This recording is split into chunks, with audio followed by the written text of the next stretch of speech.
അത് നാമജപമാണ്. ഇന്നത്തെ കാലഘട്ടത്തിൽ ഏറ്റവും കുറഞ്ഞു വരുന്ന സാധനവും നാമജപമാണ്. കാരണം നമുക്ക് നാമം ജപിക്കുക എന്ന് പറയുന്നത് എന്തോ ബുദ്ധിമുട്ടുള്ളൊരു കാര്യമായിട്ടാണ് ഇത് തോന്നുന്നത്. ഇന്നത്തെ കാലഘട്ടത്തിൽ കണ്ടുവരുന്ന ഒരു പ്രവണത അതാണ്. നമ്മൾ ആരും ഉറക്കെ നാമം ജപിക്കാറില്ല. ഇപ്പോൾ ഭക്തിയും നാമജപവും എന്നുള്ള വിഷയത്തെപ്പറ്റി അല്പം ചില കാര്യങ്ങൾ നമുക്ക് ചർച്ച ചെയ്യാം. ആദ്യം ഭക്തിയിൽ നിന്ന് തുടങ്ങാം. ഭക്തി എന്താണ്? അതിൻ്റെ നിർവചനം. ഭക്തിക്ക് ഒരുപാട് നിർവചനമുണ്ട്. അതിലൊന്ന് ഈശ്വരാഭിമുഖമായ പ്രേമമത്രേ ഭക്തി. എന്താ പറയുക? ഈശ്വരനോടുള്ള അനന്യമായിട്ടുള്ള സ്നേഹത്തിൻ്റെ പേരാണത് ഭക്തി. ഈശ്വരനോട് അനന്യമായിട്ടുള്ള സ്നേഹം, അതാണത് ഭക്തി.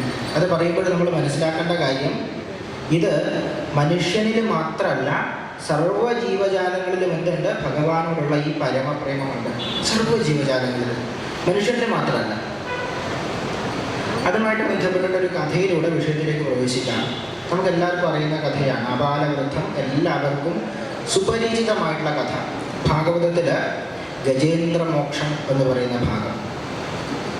എന്താണ് പൂർവവൃത്തം? ഇന്ദ്രദ്യുമ്നൻ എന്ന് പറയുന്ന രാജാവ് പ്രാരബ്ധ കർമ്മഫലം നിമിത്തം ശാപഗ്രസ്തനാവുകയാണ്. എന്താ കിട്ടിയ ശാപം? നീ ആനയായി പോട്ടെ, നീ ഒരു ആനയായി പോകട്ടെ എന്നുള്ളൊരു ശാപമാണ് കിട്ടിയത്. പക്ഷെ കേവലം ഒരു ആനയല്ല ഇത്, മറിച്ച് എല്ലാ ലക്ഷണങ്ങളും ചേർന്ന സർവലക്ഷണയുക്തനായിട്ടുള്ള ആനയായിട്ട് മാറി. അതുകൊണ്ട് ഗജേന്ദ്രൻ എന്ന് വിളിച്ചു. ഗജങ്ങളിൽ ഇന്ദ്രൻ. ദേവന്മാർക്ക് എങ്ങനെയാണോ ഇന്ദ്രൻ, ദേവരാജൻ എന്നാണ് പറയുക, അതുപോലെ ഗജങ്ങളിൽ ഇന്ദ്രസമനായിട്ട്, ഗജങ്ങളിൽ ശ്രേഷ്ഠനായിട്ടുള്ള ഒരു ആനയായിട്ട് മാറിയാൽ ഇന്ദ്രദ്യുമ്നൻ. ഇദ്ദേഹം മനുഷ്യനായിരുന്ന സമയത്ത് അദ്ദേഹത്തിൻ്റെ ഒരു പ്രത്യേകത, ഭഗവാന്റെ പരമഭക്തനാണ്. സദാ ഭഗവാന്റെ നാമം ജപിക്കും. അഷ്ടാക്ഷരി സദാ ജപിച്ചുകൊണ്ടിരിക്കുന്ന മനുഷ്യനാണ്. ഓം നമോ നാരായണായ, ഓം നമോ നാരായണായ, ഓം നമോ നാരായണായ എന്നിങ്ങനെ അഷ്ടാക്ഷരി സദാ ജപിക്കാൻ അദ്ദേഹം എപ്പോഴും ശ്രദ്ധാലുവാണ്. നമ്മുടെ വിഷയം നാമജപമായതുകൊണ്ട് ഇടയിലിടയിൽ എന്തുണ്ടാവും? വേദിയിൽ നിന്ന് നാമജപം ഉണ്ടാവും. അപ്പോഴും സദസ്സും എന്ത് ചെയ്യാൻ? കുറച്ച് കഷ്ടപ്പെട്ട് ബുദ്ധിമുട്ടിയിട്ടാണെങ്കിലും നാമം ജപിക്കുക. എന്തെങ്കിലും വ്യത്യാസം ഉണ്ടോ എന്നുള്ളത് നമുക്ക് അവസാനം ചർച്ച ചെയ്യാം. ഇല്ലെങ്കിൽ മുഴുവൻ കസേര മാത്രമായി പോകും. അതുകൊണ്ട് അവസാനം ഇതുകൊണ്ട് വല്ല ഗുണമുണ്ടോ എന്നുള്ളത് നമുക്ക് ചർച്ച ചെയ്യാം.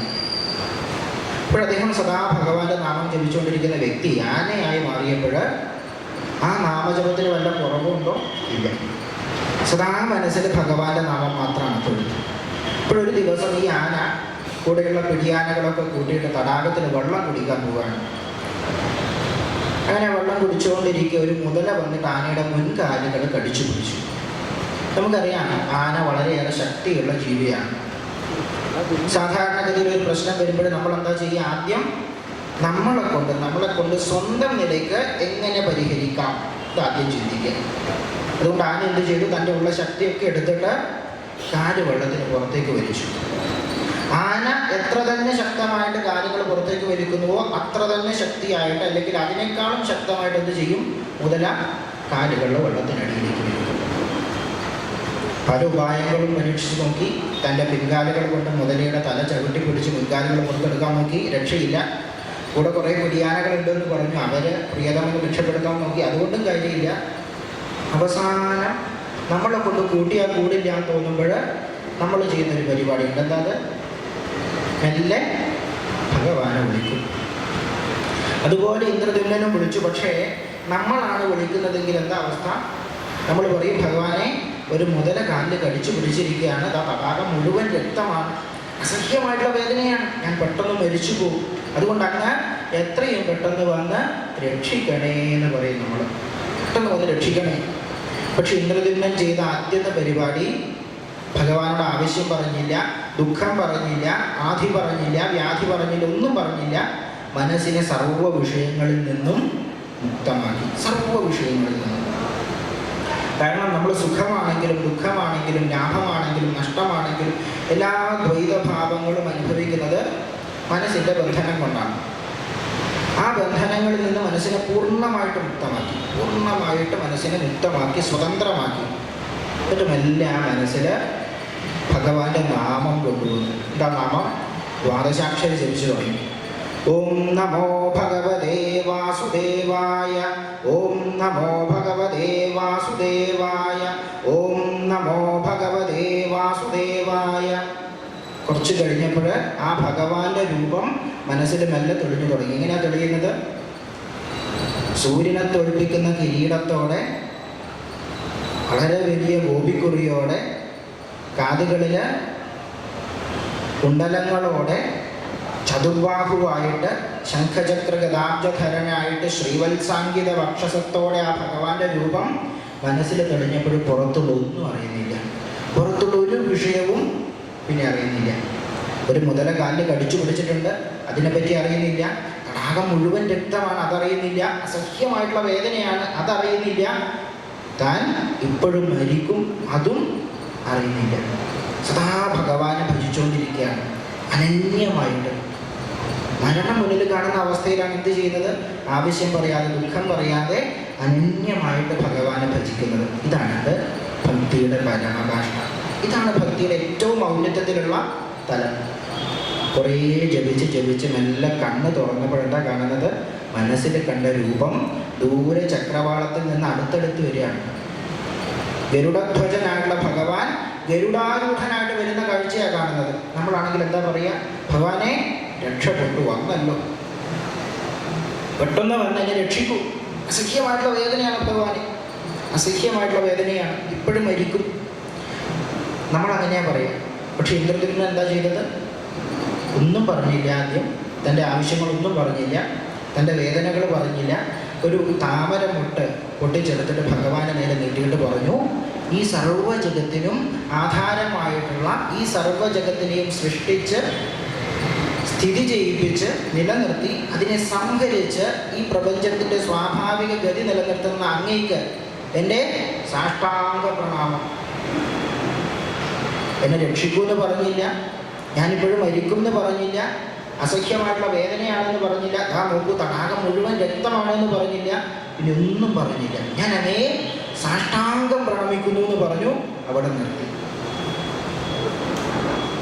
പക്ഷെ ഭഗവാൻ എന്ത് ചെയ്തു? തൻ്റെ സുദർശന ചക്രം കൊണ്ട് ആ മുതലയെ വധിച്ച് ആനയെ രക്ഷപ്പെടുത്തി. രണ്ടുപേരെയാണ് രക്ഷിക്കുന്നത്. ഒന്നറിയാം, ആനയെയാണ്, ഇന്ദ്രദ്യുമ്നനെയാണ്. രണ്ടാമത്തേത് ഈ മുതലയെയാണ്.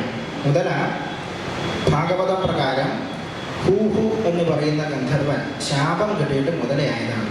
അയാൾക്ക് കിട്ടിയ ശാപമോക്ഷം സാക്ഷാൽ ഭഗവാന്റെ സുദർശന ചക്രം കൊണ്ട് മരണം വരികയാണെങ്കിൽ എന്ത് ചെയ്യാം? വീണ്ടും ഗന്ധർവനായിട്ട് പോവാം. അങ്ങനെ ഭഗവാൻ അവിടെ രണ്ടുപേരെ രക്ഷിച്ചു. ഈ ഒരു കഥ പറഞ്ഞത് മനുഷ്യനിൽ മാത്രമല്ല, സർവ്വ ജീവജാലങ്ങളിലും എന്തുണ്ട്? ഭഗവാനോടുള്ള ഭക്തിയുണ്ട്, പരമപ്രേമമുണ്ട്. സ്വയം ഭഗവാനാണ്. മനുഷ്യനിൽ മാത്രമാണെങ്കിൽ ഇന്ദ്രദ്യുമ്നൻ ആനയായി മാറുമ്പോൾ എന്ത് ചെയ്യണം? ഭഗവാന്റെ നാമം മറക്കണം, ഭഗവാന്റെ രൂപം മറക്കണം, ആ സ്വരൂപത്തെ പാടേ തള്ളിക്കളയണം. പക്ഷെ അങ്ങനെയാണോ ചെയ്തത്? അല്ല. ഭക്തി അതിൻ്റെ ഏറ്റവും ഊർധ്വമായിട്ടുള്ള അവസ്ഥയിലെത്തുകയാണ് ചെയ്യുന്നത്. ഈ ബോധമാണത് ഭക്തി. ഈ ബോധമാണത് ഭക്തി. അതുകൊണ്ടാണ് ഭക്തിയുടെ മറ്റൊരു നിർവചനം പറയും, വിഭക്തി ഇല്ലാത്തതെന്തോ അതിൻ്റെ പേരാണത് ഭക്തി. വിഭക്തി ഇല്ലാത്തതെന്തോ അതാണ് ഭക്തി. എന്താ വിഭക്തി? ഞാൻ, അവൻ, എൻ്റേത്, നീ, നിങ്ങൾ, നിങ്ങളുടേത് എന്നിങ്ങനെ തുടങ്ങുന്ന സാധനങ്ങളാണത് വിഭക്തി. ഇതെന്തിനു ഉപയോഗിക്കുക? ഞാൻ, അവൻ എന്നീ രണ്ട് പദങ്ങൾ എന്തിനാണ് നമ്മൾ ഉപയോഗിക്കുക? എന്നെയും അവനെയും വേർതിരിക്കാൻ. ഞാൻ, നിങ്ങൾ എന്നീ രണ്ട് പദങ്ങൾ എന്തിനാ ഉപയോഗിക്കുക? പറയുന്ന എന്നെയും കേൾക്കുന്ന നിങ്ങളെയും വേർതിരിക്കാൻ. അപ്പോൾ ഈ വിഭക്തികളൊക്കെ എന്തിനാണ്? വ്യക്തികളെ തമ്മിൽ വേർതിരിക്കാനാണ് ഉപയോഗിക്കുക. അപ്പോൾ ഈ വേർതിരിവുകളുടെ വിഭക്തികളൊക്കെ എപ്പോഴാണോ അവസാനിക്കുന്നത് അവിടെ എന്തുണ്ടാവുക എന്ന് പറയും? ഭക്തി ഉണ്ടാവുക. വേർതിരിവുകളുടെ വിഭക്തികളൊക്കെ എപ്പോഴവസാനിക്കുമോ അവിടെ എന്തുണ്ടാകും? ഭക്തി ഉണ്ടാകും. അപ്പോൾ ഞാനും നീയും അവനും അവരും അവിടെ ഒക്കെ ഇല്ലാണ്ടായാൽ പിന്നെ എന്താ ഉണ്ടാകുക? നമ്മൾ. ഒരൊറ്റ ഭാവം ഉണ്ടാവുക, നമ്മൾ. ഈ പ്രപഞ്ചം മുഴുവൻ ഒന്നാണ് എന്നുള്ള ബോധം. അതാണത് ഭക്തി. അതുകൊണ്ടാണ് നമ്മൾ ഒരു മനുഷ്യനെ കാണുമ്പോൾ, ഒരാളെ കാണുമ്പോൾ ആദ്യം എന്താ പറയുക? നമസ്തേ. നമ്മൾ ഒരാളെ കാണുമ്പോൾ ആദ്യം പറയുന്നത് എന്താണ്? നമസ്തേ. എന്താ അർത്ഥം? നമ തേ. ഞാൻ നമിക്കുകയാണ്, ഞാൻ നമിക്കുകയാണ്. എന്തിനാണ് നമിക്കുന്നത്? നിങ്ങളുടെ സൗന്ദര്യത്തെയാണോ? അല്ല. നിങ്ങളുടെ സമ്പത്തിനെയാണോ? അല്ല. നിങ്ങളുടെ നിറത്തെയാണോ? അല്ല. നിങ്ങളുടെ ബൗദ്ധികമായിട്ടുള്ള കഴിവിനെയാണോ? അതുമല്ല. പിന്നെ എന്തിനെയാണ് നമിക്കുന്നത്? എൻ്റെയും നിങ്ങളുടെയും ഈ പ്രപഞ്ചം മുഴുവനുമുള്ളത് ഏകവും അദ്വിതീയവുമായിട്ടുള്ള ചൈതന്യമത്രേ എന്നുള്ള ബോധത്തിൽ ഞാൻ ആ ചൈതന്യത്തെ നമിക്കുകയാണ്. ഇതാണെന്ത്? ഭക്തി. നമസ്തേ. നമ്മൾ ആദ്യം ചെയ്യുന്ന പരിപാടി അതാണ്. ഒരാളെ നമ്മൾ നമിക്കുകയാണ്. എങ്ങനെയാണ് നമിക്കുന്നത്? എൻ്റെയും നിങ്ങളുടെയും ഉള്ളിൽ ഒരേ ചൈതന്യം അത്രേ എന്നുള്ള ബോധത്തിൽ. അതുകൊണ്ടാണ് സ്കന്ദോപനിഷത്ത് പറയും അഭേദ്യദർശനം ജ്ഞാനം. എന്താ പറയുക? അഭേദ്യദർശനം ജ്ഞാനം. പരമമായിട്ടുള്ള ജ്ഞാനം എന്ന് പറയുന്നത് എന്താണ്? അഭേദ്യദർശനമാണ്. എല്ലാവരെയും ഒരുപോലെ കാണും. അതാണെന്ത്? ജ്ഞാനം. എല്ലാവരെയും സമസ്ഥിതിയിൽ സമഭാവനയോടെ കാണുന്നതാണെന്ത്? ജ്ഞാനം. ഇപ്പോഴും ചോദ്യം, ഈ ജ്ഞാനവും ഭക്തിയും തമ്മിലുള്ള ബന്ധം എന്താണ്? ജ്ഞാനവും ഭക്തിയും തമ്മിലുള്ള ബന്ധം എന്താണ്? സ്വയം പരമമായിട്ടുള്ള ജ്ഞാനം തന്നെയാണത് ഭഗവാൻ. അതുകൊണ്ടാണ് മഹാവാക്യം പറയും പ്രജ്ഞാനം ബ്രഹ്മ. എന്താ പറയുക? പ്രജ്ഞാനം ബ്രഹ്മ. പരമമായിട്ടുള്ള ജ്ഞാനം തന്നെയാണത് ബ്രഹ്മ, ഈശ്വരൻ. അതുകൊണ്ടാണ് സഹസ്രനാമത്തിൽ നമ്മൾ ദേവി ഒരു പേര് വിളിക്കും. എന്താ പേര്? ജ്ഞാനഗമ്യ. എന്താ വിളിച്ചത്? ജ്ഞാനഗമ്യ. അറിവ് കൊണ്ട്, ജ്ഞാനം കൊണ്ട് എത്തിച്ചേരാൻ കഴിയുന്നവളാരോ അവളാണ് ദേവി. ഒരു പ്രകൃതി സ്വരൂപിണിയായിട്ടുള്ള ദേവി എന്താണ്? പരമമായിട്ടുള്ള ജ്ഞാനം കൊണ്ട് മാത്രം അറിയാൻ സാധിക്കുന്നതാണ്. എന്താണ് ഈ ജ്ഞാനം എന്ന് നമ്മൾ പറഞ്ഞു? അഭേദ്യദർശനം ജ്ഞാനം. എല്ലാവരെയും ഒരുപോലെ കാണാനാണത് പരമമായിട്ടുള്ള ജ്ഞാനം. അതുകൊണ്ടാണ് ആചാര്യന്മാർ പറയും നിങ്ങൾക്ക് ഭഗവാനെ സേവിക്കാൻ ഒരൊറ്റ കാര്യം ചെയ്താൽ മതി. എന്താ അത്? സഹജീവിയെ സ്നേഹിക്കുക, സേവിക്കുക. മാനവ സേവ, മാധവ സേവ എന്ന് പറയും. എന്താ പറയുക? മാനവ സേവ, മാധവ സേവ. സഹജീവിയെ സ്നേഹിക്കുക, സേവിക്കുക. ഇത് തന്നെയാണെന്ത്? മാധവനെ സേവിക്കൽ. നരസേവ, നാരായണ സേവ എന്ന് പറയും. എന്താ പറയുക? നരസേവ, നാരായണ സേവ. നരനെ സേവിക്കുന്നത് തന്നെയാണത് നാരായണനെ സേവിക്കൽ. വേറൊന്നുമല്ല. ഇത് ചെയ്യാതെ, നരനെ സേവിക്കാതെ, സ്നേഹിക്കാതെ, സഹജീവിയെ തിരിച്ചറിയാതെ, സഹജീവിയെ നോക്കാതെ നമ്മൾ അമ്പലത്തിൻ്റെ ഭണ്ഡാരത്തിൽ കൊണ്ടുപോയിട്ട് കെട്ടുകണക്കിന് നോട്ടിട്ടത് കൊണ്ടോ, ദൈനംദിന അടിസ്ഥാനത്തിൽ തുലാഭാരം തൂക്കിയത് കൊണ്ടോ, നിറമാല കഴിപ്പിച്ചത് കൊണ്ടോ, അന്നദാനം നടത്തിയത് കൊണ്ടോ മാത്രം കാര്യമില്ല. ആദ്യം എന്ത് വേണമെന്ന് പറയും? സഹജീവിയെ സ്നേഹിക്കണം, സേവിക്കണം. അപ്പോഴാ ചോദ്യം വരും, പിന്നെ എന്തിനാ വഴിപാട്? പിന്നെ എന്തിനാ വഴിപാട്? നമ്മളൊക്കെ ക്ഷേത്രത്തിൽ പോകുമ്പോൾ ആദ്യം ചെയ്യുന്ന പരിപാടി എന്താ? നമ്മളെല്ലാവരും ക്ഷേത്രത്തിൽ പോകുമ്പോൾ ആദ്യം എങ്ങോട്ടാണ് ഓടുക? ചുറ്റമ്പലത്തിനുള്ളിലേക്കാണോ? അല്ല. ആദ്യം നമ്മൾ പോവുക വഴിപാട് കൗണ്ടറിലേക്കാണ്. ഈ വഴിപാട് രസീതാക്കി കിട്ടിയാൽ ഒരു പ്രത്യേക സമാധാനമാണ്. എന്താ കാര്യം? പകുതി പണി കഴിഞ്ഞു. ബാക്കി പകുതി ആര് നോക്കിക്കൊള്ളൂ? മൂപ്പര് നോക്കിക്കൊള്ളൂ. പകുതി പണി കഴിഞ്ഞു. ഇനി നമ്മളെന്താ ചെയ്യുക? വഴിപാട് നടത്തും, രസീത് നടയിൽ വെക്കും. എന്നിട്ട് ഭഗവാനോട് പറയും, ഭഗവാനെ എനിക്ക് ഇന്ന് ആവശ്യങ്ങളുണ്ട്. ചിലപ്പോൾ പരീക്ഷയിൽ ഉയർന്ന മാർക്ക് വേണമെന്ന് പറയും, ചിലപ്പോൾ നല്ല ഉദ്യോഗമായിരിക്കും, ചിലപ്പോൾ സന്താനങ്ങളുടെ വിവാഹമായിരിക്കും, ചിലപ്പോൾ നല്ല സന്താനങ്ങളായിരിക്കും. എന്നിങ്ങനെ ഒരുപാട് ആവശ്യങ്ങൾ പറയും. എന്നിട്ട് പറയും ഇതൊക്കെ നടത്തി തരണം. എന്താ കാര്യം? പ്രത്യേകിച്ച് നമ്മൾ വല്ലതും ചെയ്തോ? പ്രത്യേകിച്ചൊന്നും ചെയ്തിട്ടില്ല. ഒരു വഴിപാട് നടത്തിയിട്ടുണ്ട്. ഒരു പാലം ഇട്ടാൽ അങ്ങോട്ടും ഇങ്ങോട്ടും ആണല്ലോ. ഞാനിവിടെ ഈ വഴിപാട് നടത്തിയിട്ടുണ്ട്. അതിന് പകരം എനിക്കെന്ത് വേണം? ഇന്ന് ആവശ്യങ്ങളൊക്കെ ഉണ്ട്, അതൊക്കെ സാധിച്ചു തരണം. വഴിപാട് ആർക്ക് വേണ്ടിയാണ്? ഭഗവാന് വേണ്ടിയാണോ? അല്ല, നമുക്ക് വേണ്ടിയാണ്. ഭഗവാന് വേണ്ടി ആയിരുന്നെങ്കിൽ നമുക്ക് പറയാം, ഭഗവാന് വേണ്ടി ഞാൻ എന്ത് ചെയ്തിട്ടുണ്ട്? വഴിപാട് ചെയ്തിട്ടുണ്ട്. അതുകൊണ്ട് എന്ത് ചെയ്യുക? പകരം ഇന്ന കാര്യങ്ങൾ എനിക്ക് ചെയ്തു തരണം. പക്ഷേ വഴിപാട് ആർക്ക് വേണ്ടിയല്ല? ഭഗവാന് വേണ്ടിയല്ല. പിന്നെ ആർക്ക് വേണ്ടിയാണ്? നമുക്ക് വേണ്ടിയാണ്. പക്ഷെ നമ്മുടെ ആവശ്യം പറയാനാണോ അത്? അല്ല. ദുഃഖം പറയാനാണോ അത്? അല്ല. ആധിയും വ്യാധിയും പറയാനാണോ? അതുമല്ല. പിന്നെ എന്തിനാണ്? സമർപ്പണമാണ് വഴിപാട്. ആത്മസമർപ്പണമാണ്. ഈ നിമിഷം വരെ എന്നെ മുന്നോട്ട് നയിച്ചിട്ടുള്ളതിന്, ഈ നിമിഷം വരെ ജീവിതത്തിൽ എന്തെങ്കിലും നേടാൻ എനിക്ക് കഴിഞ്ഞിട്ടുണ്ടെങ്കിൽ അതിനൊക്കെ കാരണം ആരാണ്? ഭഗവാനാണ്. അല്ലാതെ നമ്മൾ ആരെങ്കിലും വരുമ്പോൾ കൊണ്ടുവരുന്നതാണോ ഇതൊക്കെ? ലോകത്ത് ഒരാളും കോടിക്കണക്കിന് രൂപയുടെ ബാങ്ക് ബാലൻസും അത്ര തന്നെയുള്ള നോട്ടുകെട്ടുകളുമായിട്ട് ജനിച്ച ചരിത്രമില്ല, ഇതുവരെ ജനിച്ചിട്ടില്ല. വരുമ്പോഴൊരു ചെറിയ ദേഹവും ഉണ്ടാവില്ല, അതിനാണെങ്കിൽ എന്തുമില്ല, വസ്ത്രം പോലും ഉണ്ടാവില്ല. പിന്നെ ഇവിടെ നമ്മൾ വസ്ത്രമൊക്കെ തപ്പി പിടിച്ച് നമ്മൾ ഉടുപ്പിക്കുക. ആ ശരീരം നല്ല വളർന്ന് വളർന്ന് വളർന്ന് ഒരു ഘട്ടം കഴിയുമ്പോൾ പലവിധ വ്യാധികളും ആധികളും ഒക്കെ ആയിട്ട് തളർന്ന് തളർന്ന് തളർന്ന് ഒരു ദിവസം എന്ത് ചെയ്യും? ഇവിടുന്ന് മെല്ലെ യാത്ര പറയും, തീർച്ചയായും പറയും. ആ സമയം നമ്മൾ നേടിയെന്ന് പറയുന്ന ഒന്നും നമ്മൾ എന്ത് ചെയ്യുന്നില്ല, കൊണ്ടുപോകുന്നുണ്ടോ? ഒന്നും കൊണ്ടുപോകില്ല. സ്വത്തുക്കൾ കൊണ്ടുപോവോ? ഇല്ല. പണം കൊണ്ടുപോവോ? അതില്ല. ആഭരണങ്ങൾ കൊണ്ടുപോവോ? അതുമില്ല. കൂടെ ഉണ്ടായിരുന്ന ബന്ധുക്കൾ അവരെ കൊണ്ടുപോവോ? ഒരു പരിധി വരെ കൊണ്ടുപോകും. എവിടം വരെ? ശ്മശാനം വരെ. അതിനപ്പുറം കൊണ്ടുപോകാൻ പറ്റുമോ? അതിനപ്പുറം കൊണ്ടുപോകാനുള്ള വകുപ്പ് ഇല്ല. ഏറ്റവും രസകരമായിട്ടുള്ള കാര്യം, നമ്മൾ കൊണ്ടുവന്ന ദേഹം പോലും നമ്മൾ കൊണ്ടുപോകുന്നില്ല, അതും ഇവിടെ ഇട്ടിട്ടാണ് പോവുക. അപ്പോൾ ആ സമയത്ത് ജനനത്തിനും മരണത്തിനും ഇടയിൽ നമ്മൾ എന്തൊക്കെ നേടിയിട്ടുണ്ടോ അതൊക്കെ ആര് തരുന്നതാണ്? ഭഗവാൻ തരുന്നതാണ്. ആ ഭഗവാന്റെ കാരുണ്യം, അദ്ദേഹത്തിൻ്റെ സാമീപ്യം ഒന്നുകൊണ്ട് മാത്രം നമുക്ക് കിട്ടുന്നതാണ്. നമ്മുടെ കഴിവ് കൊണ്ട് മാത്രമല്ല, തീർച്ചയായിട്ടും കഴിവ് അവിടെയുണ്ട്, പ്രയത്നം അവിടെയുണ്ട്. അതിൻ്റെ കൂടെ ആരും വേണം? ഭഗവാനും വേണം. അതുകൊണ്ട് അങ്ങനെയുള്ള ഭഗവാൻ എന്താണ്? എൻ്റെ ആത്മസമർപ്പണം, ആത്മനിവേദനം, അതാണ് വഴിപാട്. നമ്മളെന്താ വിചാരിച്ചിട്ടുള്ളത്? ഭഗവാനെ മണി അടിക്കാനുള്ള എന്തോ സാധനമാണ് വഴിപാട്. പക്ഷെ അങ്ങനെയാണോ? അല്ല, അത് ആത്മനിവേദനാണ്. നവവിധ ഭക്തിയിലെ ഏറ്റവും അവസാനത്തെ പടിയാണെന്ത്? ആത്മനിവേദനം. ഇപ്പോഴാദ്യത്തെ 8 അതൊക്കെയാണ്: ശ്രവണം, കീർത്തനം, വിഷ്ണു സ്മരണം, പാദസേവനം, അർച്ചനം, വന്ദനം, ദാസ്യം, സഖ്യം, ആത്മനിവേദനം. 9 ഇതൊക്കെയാണ്. ശ്രവണം, കീർത്തനം, വിഷ്ണു സ്മരണം, പാദസേവനം, അർച്ചനം, വന്ദനം, ദാസ്യം, സഖ്യം, ആത്മനിവേദനം. അതിൽ ഏറ്റവും അവസാനത്തെ പടിയാണെന്ത്? ആത്മനിവേദനം. ആദ്യത്തെ പടി എന്താണ്? ശ്രവണം. ഭക്തി ഉണ്ടാവാൻ എന്ത് വേണം? ആ ചോദ്യത്തിനുള്ള ഉത്തരം എന്താണ്?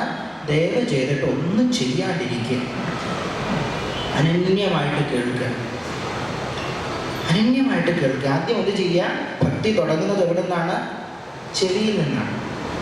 കേൾക്കുക, ഭഗവാന്റെ നാമങ്ങൾ കേൾക്കുക, ഭഗവാന്റെ കഥകൾ കേൾക്കുക, ഭഗവാന്റെ ലീലാവിലാസങ്ങൾ കേൾക്കുക. അതിനാണ് നമ്മൾ പ്രഭാഷണങ്ങൾ കേൾക്കുന്നത്, സപ്താഹങ്ങൾ കേൾക്കുന്നത്, നവാഹങ്ങൾ കേൾക്കുന്നത്. ഇതൊക്കെ കേൾക്കുന്നത് എന്തിനാണ്?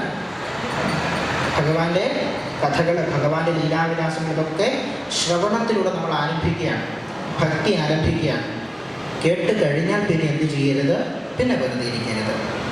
ശ്രവണം കഴിഞ്ഞാൽ കീർത്തനം. നമ്മൾ കേട്ട കാര്യങ്ങൾ, നമ്മൾ കേട്ട കഥകൾ, നമ്മൾ കേട്ട നാമങ്ങൾ, നമ്മൾ കേട്ട ഭഗവാന്റെ ലീലാവിലാസങ്ങൾ, ഇതൊക്കെ എന്ത് ചെയ്യുക? നമ്മൾ കീർത്തനം ചെയ്യാം. ശ്രവണം, കീർത്തനം, വിഷ്ണു സ്മരണം, പാദസേവനം, 2 കാര്യങ്ങളാണ്.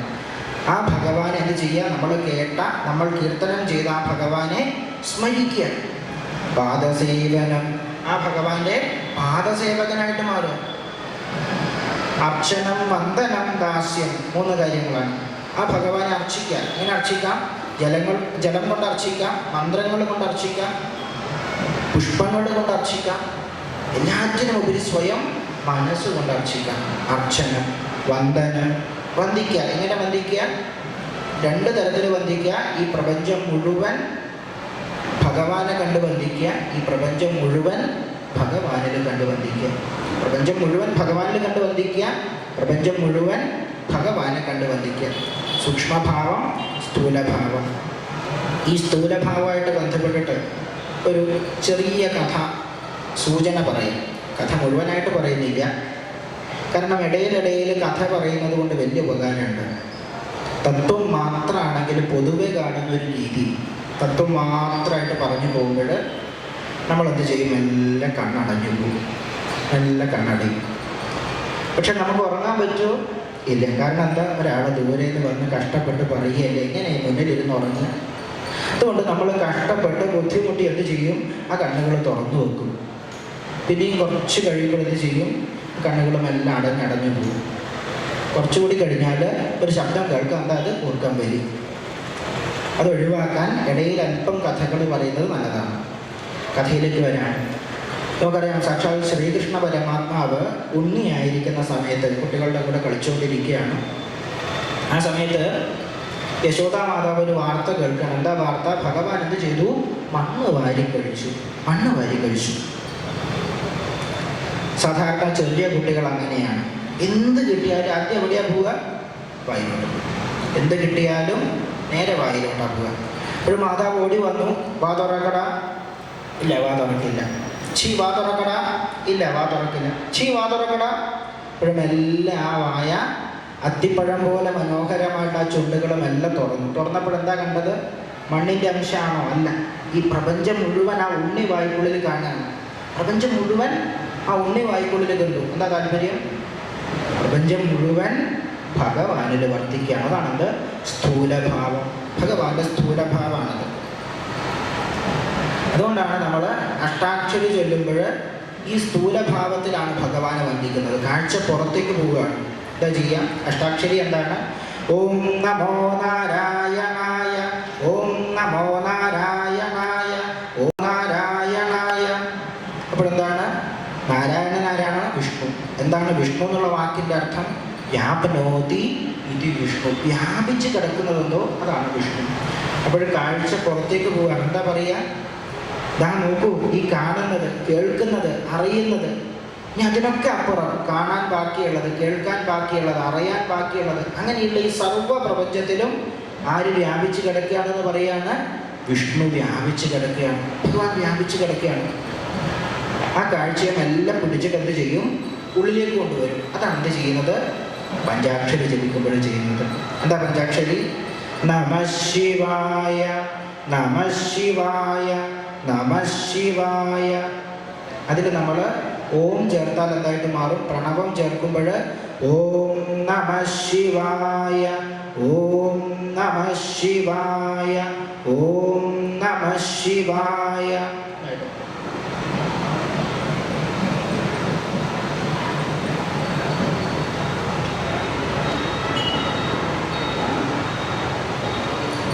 അപ്പോൾ ആ കാഴ്ചയും എല്ലാം ഉള്ളിലേക്ക് കൊണ്ടുവരികയാണ്. എന്താ പറയുന്നത്? നമ്മൾ നേരത്തെ കണ്ട, കേട്ട, അറിഞ്ഞ, അതിനൊക്കെ അപ്പുറമുണ്ട് ഈ സർവ്വ പ്രപഞ്ചത്തിലും വ്യാപിച്ച് കിടക്കുന്ന ഭഗവാൻ അതേ അളവിലും തൂക്കത്തിലും വ്യത്യാസങ്ങളൊന്നുമില്ലാണ്ട് എന്ത് ചെയ്യാണ്? നമ്മുടെ ഉള്ളിൽ വസിക്കുന്നു. ആ കാഴ്ച ഉള്ളിലേക്ക് കൊണ്ടുവരികയാണ്. അതുകൊണ്ടാണ് ശിവൻ എന്നുള്ള വാക്കിൻ്റെ അർത്ഥം പറയും മംഗളകാരകനായിട്ടുള്ള ചൈതന്യം. ആ ഭഗവാൻ ഇവിടെയാണ്, നമ്മുടെ ഉള്ളിലാണ്. പഞ്ചാക്ഷരിയുടെ മഹത്വം പറയുമ്പോൾ അത് മരണത്തെ പോലും തോൽപ്പിക്കുന്ന മന്ത്രമാണെന്നാണ് പറയുക. അതുകൊണ്ടാണ് വരമന്ത്രരാജം എന്നാ പറയുക. അതിന് ശിവകവചത്തിൻ്റെ ധ്യാനത്തിൽ പറയുന്ന ഭാഗമാണ് വരമന്ത്രരാജം. അത് ഇവിടുന്നാണ് വരുന്നത്. അതുമായിട്ട് ബന്ധപ്പെട്ടൊരു കഥ പറയാം. സാക്ഷാൽ മാർക്കണ്ഡേയ ഋഷിയുടെ കഥ നമുക്കറിയാം. പഞ്ചാക്ഷരിയുടെ മഹത്വം പറയുമ്പോൾ നമ്മുടെ എല്ലാവരുടെയും മനസ്സിൽ വരുന്ന ഭാഗമാണത്. മൃഗണ്ടു മഹർഷിക്ക് ഭഗവാൻ കനിഞ്ഞു കൊടുത്ത മകനാണ് ആര്? മാർക്കണ്ഡേയൻ. എന്താ കൊടുത്ത വരം? 2 ഉപാധികളാണ് വെച്ചത്. 2 സാധ്യതകൾ വെച്ചു. അദ്ദേഹത്തിന് തിരഞ്ഞെടുക്കാം. എന്തൊക്കെയത്? ഒന്ന്, അനേക കാലം ജീവിക്കുന്ന, 1000 സംവത്സരം ജീവിക്കുന്ന മന്ദബുദ്ധിയായിട്ടുള്ള മകൻ. പ്രത്യേകിച്ച് ഒരു ഗുണമില്ലാത്ത മന്ദബുദ്ധിയായിട്ടൊരു മകൻ. 1000 വർഷം അവൻ ജീവിക്കും. എന്നാൽ അല്പായുസായിട്ടുള്ള സർവശാസ്ത്രങ്ങളും സർവജ്ഞാനവും ആ ചെറിയ കാലയളവ് കൊണ്ട് സ്വായത്തമാക്കുന്ന അതിബുദ്ധിമാനായിട്ടുള്ള മകൻ ഏത് വേണം? അദ്ദേഹം പറഞ്ഞു അല്പായുസാണെങ്കിലും ബുദ്ധിമാനായിട്ടുള്ള മകൻ മതി. ആ ബുദ്ധിമാനായിട്ടുള്ള മകൻ എല്ലാ ജ്ഞാനവും ചെറിയ കാലയളവ് കൊണ്ട് തന്നെ 12 വർഷക്കാലത്തിനുള്ളിൽ തന്നെ നേടി. പക്ഷെ 12ാമത്തെ പിറന്നാളായപ്പോൾ സാധാരണഗതിയിൽ മക്കളുടെ പിറന്നാളിന് എന്തുണ്ടാവും? അമ്മയും അച്ഛനും വളരെ സന്തോഷത്തിലായിരിക്കും. ഇവിടെ അച്ഛനും അമ്മയും എന്താണ്? വളരെ ദുഃഖത്തിലാണ്, കരയാണ്. അവൻ ചോദിച്ചു എന്താ കാര്യം? ഇപ്പോഴെല്ലാ അവസ്ഥയും പറഞ്ഞു, നീ എന്താണ്? അല്പായുസാണ്, നിനക്ക് മരണത്തിനുള്ള സമയമായി. അപ്പോൾ ആ ഉണ്ണി ആദ്യം ചെയ്തത് മണ്ണ് കൊണ്ടൊരു ശിവലിംഗം ആദ്യം ഉണ്ടാക്കി. മണ്ണ് കൊണ്ട് ഒരു ശിവലിംഗം ഉണ്ടാക്കി. ആ ശിവലിംഗത്തിന് മുന്നിൽ ഭഗവാന്റെ മന്ത്രം ജപിച്ചുകൊണ്ടിരിക്കുകയാണ്, പഞ്ചാക്ഷരി ജപിച്ചുകൊണ്ടിരിക്കുകയാണ്. നമഃ ശിവായ നമഃ ശിവായ നമഃ ശിവായ. പക്ഷെ മരണത്തിനുള്ള സമയമായപ്പോൾ ആര് വന്നു? സാക്ഷാൽ യമധർമ്മൻ തന്നെ നേരിട്ട് വരിക. യമധർമ്മനെ കണ്ടപ്പോൾ പേടിച്ചിട്ട് ഉണ്ണി എന്ത് ചെയ്യാണ്? ആ ശിവലിംഗത്തെ കെട്ടിപ്പിടിച്ചിട്ട് ഭഗവാന്റെ നാമം ജപിക്കുകയാണ്. അങ്ങനെ അനേക സമയം ജപിച്ച് കഴിഞ്ഞപ്പോൾ എന്തില്ല? പുറത്തുള്ള യമധർമ്മനെ പറ്റിയുള്ള ചിന്തയില്ല. നമ്മൾ നേരത്തെ പറഞ്ഞ ഇന്ദ്രദ്യുമ്നന്റെ കാര്യത്തിൽ നടന്ന അതേ സംഭവമാണ് നടക്കുന്നത്. പുറത്തുള്ള യമധർമ്മനെ പറ്റിയുള്ള ചിന്തയില്ല, അല്പായുസാണ് താൻ എന്നുള്ള ബോധമില്ല, ഇപ്പോഴും മരിക്കും എന്നുള്ള ബോധമില്ല. ആ ശിവലിംഗം കെട്ടിപ്പിടിച്ച് ആ സ്വയം ശിവലിംഗത്തോട് ചേർന്നിട്ട് എന്ത് ചെയ്യാണ്? ഭഗവാന്റെ പഞ്ചാക്ഷരി ജപിച്ചുകൊണ്ടിരിക്കുക. നമഃ ശിവായ നമഃ ശിവായ നമഃ ശിവായ ജപിച്ചുകൊണ്ടിരിക്കുകയാണ്. പക്ഷെ ഒരു ഗതിയില്ലാണ്ട് ആരെന്ത് ചെയ്തു? യമധർമ്മൻ തൻ്റെ കയറുകൊണ്ട് ശിവലിംഗത്തെയും ഉണ്ണിയെയും ഒരുമിച്ച് കൊണ്ടുപോകാനുള്ള ശ്രമമായി. വേറെ വഴിയില്ല. അത് ഉണ്ണി അറിയുന്നില്ല. കാരണം എന്താ? അതിൽ ലയിച്ചു ചേർന്നിരിക്കുകയാണ്. പഞ്ചാക്ഷരിയിൽ സ്വയം ലയിച്ചു ചേർന്നിരിക്കുകയാണ്. കുറച്ച് കഴിഞ്ഞപ്പോൾ ആ ശിവലിംഗത്തിൻ്റെ സ്ഥാനത്ത് ആര് വന്നു എന്നാണ് പറയുന്നത്? സാക്ഷാൽ ഭഗവാൻ വന്ന മൃത്യുവിനെ ജയിച്ച് ആ ഉണ്ണിക്ക് ദീർഘായുസ് കൊടുത്തു എന്നാണ് പറയുന്നത്. ആ മാർക്കണ്ഡേയ ഋഷിയാണ് ചിരഞ്ജീവിയായിട്ട് പ്രളയകാലത്തിന് പോലും സാക്ഷിയായത്. ശ്രദ്ധിക്കുക, 12 വർഷം വരെ സ്വയം ഭഗവാൻ തന്നെ ആയുസ് വിധിച്ചയാള് തൻ്റെ ഭക്തി കൊണ്ട്, പഞ്ചാക്ഷര ജ്ഞാനം കൊണ്ട്, പഞ്ചാക്ഷര ജപം കൊണ്ട് ഭഗവാനെ പ്രസന്നനാക്കി മൃത്യുവിനെ അതിജയിച്ച് ചിരഞ്ജീവിയായി മാറി. ഇതാണത് നാമജപത്തിൻ്റെ പഞ്ചാക്ഷരിയുടെ പ്രസക്തി.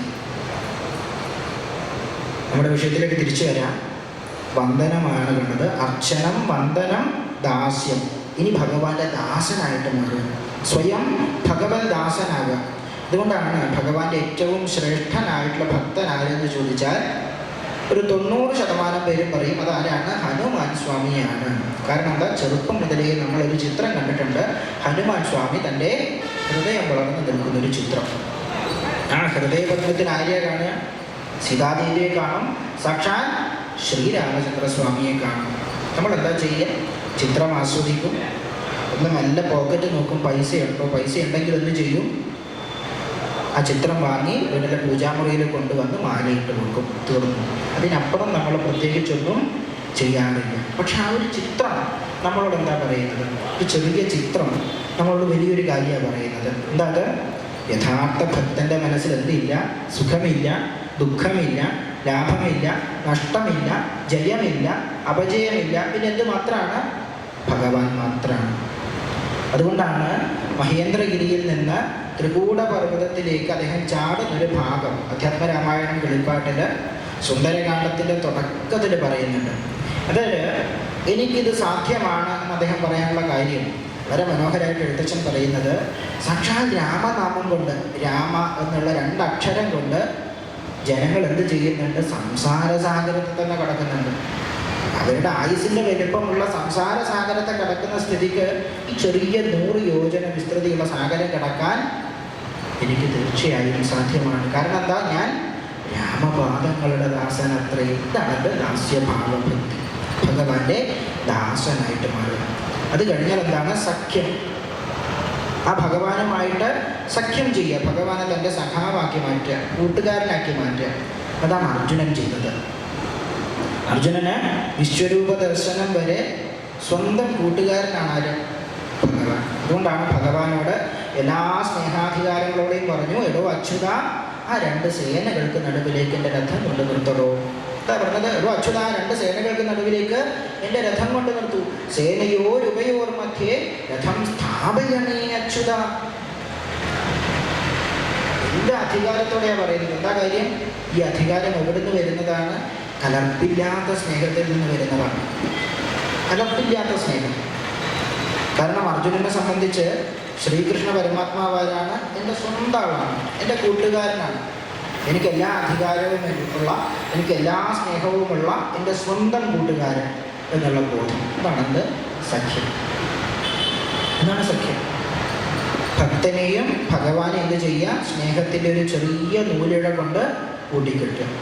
ഈ ബന്ധനം എന്താണ്? ഭഗവാന് വളരെയേറെ ഇഷ്ടവുമാണ്. അതുകൊണ്ടാണ് യശോദാമാതാവ് ഭഗവാനെ ഉരലിൽ പിടിച്ച് കെട്ടുന്നൊരു ഭാഗമാണ്. ആദ്യം എന്താ ചെയ്യുന്നത്? ഒരു ചെറിയ കയറ് കൊണ്ട് കെട്ടിയിടാൻ നോക്കി, നടക്കുന്നില്ല, കയറ് പോരാ. വീണ്ടും ഒരു കയറ് ഏച്ചു കെട്ടി നോക്കി, കൂട്ടിക്കെട്ടിയിട്ട് ഭഗവാനെ കെട്ടിയിടാൻ നോക്കി, അതും പോരാ, അതും മതിയാകുന്നില്ല. അവസാനം യശോദാമാതാവിൻ്റെ ദുഃഖം കണ്ടപ്പോൾ ഭഗവാൻ എന്ത് ചെയ്തു? സ്വയം ബന്ധനത്തിന് വശംവദനായി കെട്ടിക്കോളൂ എന്ന് പറഞ്ഞു. ഭാഗവതത്തിൽ അതിനെപ്പറ്റിയുള്ള പ്രയോഗം, സർവ്വജഗത്തിൻ്റെയും ആധാരനായിട്ടുള്ള ഭഗവാൻ, സർവസ്വതന്ത്രനായിട്ടുള്ള ഭഗവാൻ ഭക്തിയുടെ ദുഃഖം കണ്ടപ്പോൾ സ്വയം ബന്ധനസ്ഥനാവാൻ തയ്യാറ്. സർവസ്വതന്ത്രനാ ഭഗവാൻ. ഭഗവാൻ എന്തില്ല? ബന്ധനങ്ങളൊന്നുമില്ല, ഒരു ബന്ധനമില്ല, സർവസ്വതന്ത്രനാണ്. ആ ഭഗവാൻ ഭക്തിയുടെ യശോദാമാതാവിൻ്റെ ദുഃഖം കണ്ടപ്പോൾ സ്വയം എന്ത് ചെയ്യാണ്? താ കെട്ടിക്കോളൂ എന്ന് പറഞ്ഞ് നിന്ന് കൊടുക്കുകയാണ്. അതുകൊണ്ടാണ് ഈ സ്നേഹം ഒന്നുകൊണ്ട് മാത്രമാണ് ഭഗവാന്റെ ഏറ്റവും വലിയ ഭക്തന്മാരിൽ ഒരാളായിട്ട് മാറുന്നത്, ഗോപന്മാരും ഗോപികമാരും മാറുന്നത്. ഭഗവതൻ പറയും, ഗോപന്മാർക്കും ഗോപികമാർക്കും കിട്ടിയതുപോലൊരു ഭാഗ്യം അവരാർക്കും കിട്ടിയിട്ടില്ല. കാരണം എന്താണ്? സദാ ഭഗവാന്റെ കൂടെ അവര്, സദാ അവര് ഭഗവാന്റെ കൂടെയാണ്. ഗോകുലത്തിലുള്ള ഭഗവാനെ ചിന്തിക്കുമ്പോൾ എപ്പോഴും നമ്മുടെ മനസ്സിൽ ആര് വരും? ഗോപന്മാരും വരും, ഗോപികമാരും വരും. അതുകൊണ്ടാണ് കർണാമൃതത്തിൽ ആ ഒരു ഭാവം വളരെ മനോഹരമായിട്ട് വില്ലുമംഗലത്ത് സ്വാമിയാർ പറയുന്നുണ്ട്. എങ്ങനെയാ പറയുന്നത്? അവസാനം അദ്ദേഹം പറയുന്നത്, ഗോപം ഭജേ ഗോകുലപൂർണ്ണചന്ദ്രം. ഗോകുലത്തിൻ്റെ പൂർണ്ണചന്ദ്രനാ ഭഗവാൻ. ആ പൂർണ്ണചന്ദ്രൻ എന്താ ചെയ്യുന്നത്? മന്ദാരമൂലേ മദനാഭിരാമം ബിംബാധരാപൂരിത വേണുനാദം ഗോഗോപഗോപീജന മധ്യസംസ്ഥം ഗോപം ഭജേ ഗോകുലപൂർണ്ണചന്ദ്രം. ആ ഭഗവാൻ മന്ദാരവൃക്ഷത്തിൻ്റെ താഴെ മദനാഭിരാമനായിട്ടിരിക്കുന്ന ഭഗവാൻ ചുണ്ടിൽ എന്തുണ്ട്? ഒരു ഓടക്കുഴൽ ചേർത്ത് വെച്ചിട്ടുണ്ട്. ആ ഓടക്കുഴലിൽ നിന്ന് അതിമനോഹരമായിട്ടുള്ള കർണാമൃതം ഒഴുകിയാണ്. ഗോഗോപഗോപീജന മധ്യസംസ്ഥം. ചുറ്റും ആരാളുള്ളത്? ഗോപന്മാരാണ്, ഗോപികമാരാണ്. അവിടുത്തെ സാധാരണക്കാരായിട്ടുള്ള പശുപാലകരായിട്ടുള്ള ഉണ്ണികളാണ്, ഗോപന്മാരാണ്, ഗോപികമാരാണ്. ഗോപം ഭജേ ഗോകുല പൂർണ്ണചന്ദ്രം. ആ ഭഗവാൻ എന്താണ്? ഗോകുലത്തിൻ്റെ പൂർണ്ണചന്ദ്രനാണ് എന്നാണ് പറയുന്നത്. സദാ ഗോപന്മാരുടെ ഗോപികമാരുടെ കൂടെ സ്നേഹത്തിൻ്റെ ബന്ധനം അനുഭവിച്ചിട്ട് ഭഗവാൻ കഴിയാണ്. അതുകൊണ്ടാണ് എന്ത് ചെയ്യുന്നത്? ഭഗവാൻ സ്വന്തം സുദർശന ചക്രം ആർക്ക് കൊടുത്തത്? ഈ സ്നേഹത്തിൻ്റെ ബന്ധനം ഉള്ളത് കൊണ്ടാണ് ആർക്ക് കൊടുത്തത്? അംബരീഷന് കൊടുത്തത്. ആ അംബരീഷൻ തൻ്റെ രക്ഷയ്ക്ക് വേണ്ടിയിട്ട്, സ്വയരക്ഷയ്ക്ക് വേണ്ടിയിട്ട് സുദർശന ചക്രം ഒരവസ്ഥയിൽ ദുർവാസാവ ഋഷിക്ക് നേരെ പ്രയോഗിക്കേണ്ടി വന്നു. ദുർവാസാവ ഋഷി തൻ്റെ യോഗബലം മുഴുവൻ പ്രയോഗിച്ച് നോക്കി, സുദർശന ചക്രം എന്ത് ചെയ്യുന്നില്ല, അതിന് പ്രത്യേകിച്ച് മാറ്റമില്ല, തൻ്റെ പിന്നാലെ വന്നുകൊണ്ടിരിക്കുകയാണ്. 14 ലോകം അദ്ദേഹം ചുറ്റി. അപ്പോഴും ആ രണ്ട് തിരിഞ്ഞു നോക്കുമ്പോഴൊക്കെ സുദർശന ചക്രവും പിന്നാലെയുണ്ട്. എത്ര വരെ ഓടുന്നോ അത്ര വരെ ഞാനും വരും. അദ്ദേഹം ദേവേന്ദ്രൻ്റെ അടുത്ത് പോയി, രക്ഷയില്ല. സാക്ഷാൽ ബ്രഹ്മദേവൻ്റെ അടുത്ത് പോയി, രക്ഷയില്ല. ശ്രീ പരമേശ്വരൻ്റെ അടുത്ത് പോയി, ഭഗവാനും പറഞ്ഞു ഇല്ല, രക്ഷിക്കാനാവില്ല. സ്വയം ആദിനാരായണൻ്റെ അടുത്ത് പോയി, ഭഗവാന്റെ കാൽക്കൽ വീണു, അങ്ങയുടെ സുദർശന ചക്രം ഇപ്പോഴെന്നെ വധിക്കും ഭഗവാനെ, അങ്ങ് രക്ഷിക്കണം, അങ്ങനെ കടാക്ഷിക്കണം എന്ന് പറഞ്ഞു. അപ്പോൾ ഭഗവാൻ പറയുന്നൊരു വാചകമുണ്ട്. എന്താ അത്? ഞാനും അശക്തനത്രേ, ഞാനും ശക്തനല്ല. കാരണം എന്താ? ഭഗവാന്റെ സുദർശന ചക്രമാണ്. സർവ്വജഗത്തിൻ്റെയും ആധാരമായിട്ടുള്ള ഭഗവാന് ആ സുദർശന ചക്രത്തെ നിഷ്പ്രയാസം നിയന്ത്രിക്കാനാണ്. പക്ഷേ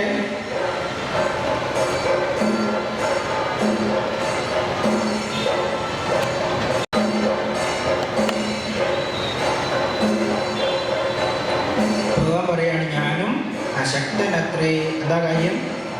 ഞാൻ സ്വയം അംബരീഷന് വശംവദനാണ്. ഞാൻ സ്വയം എന്താണ്? അംബരീഷന്റെ വശംവദനാണ്.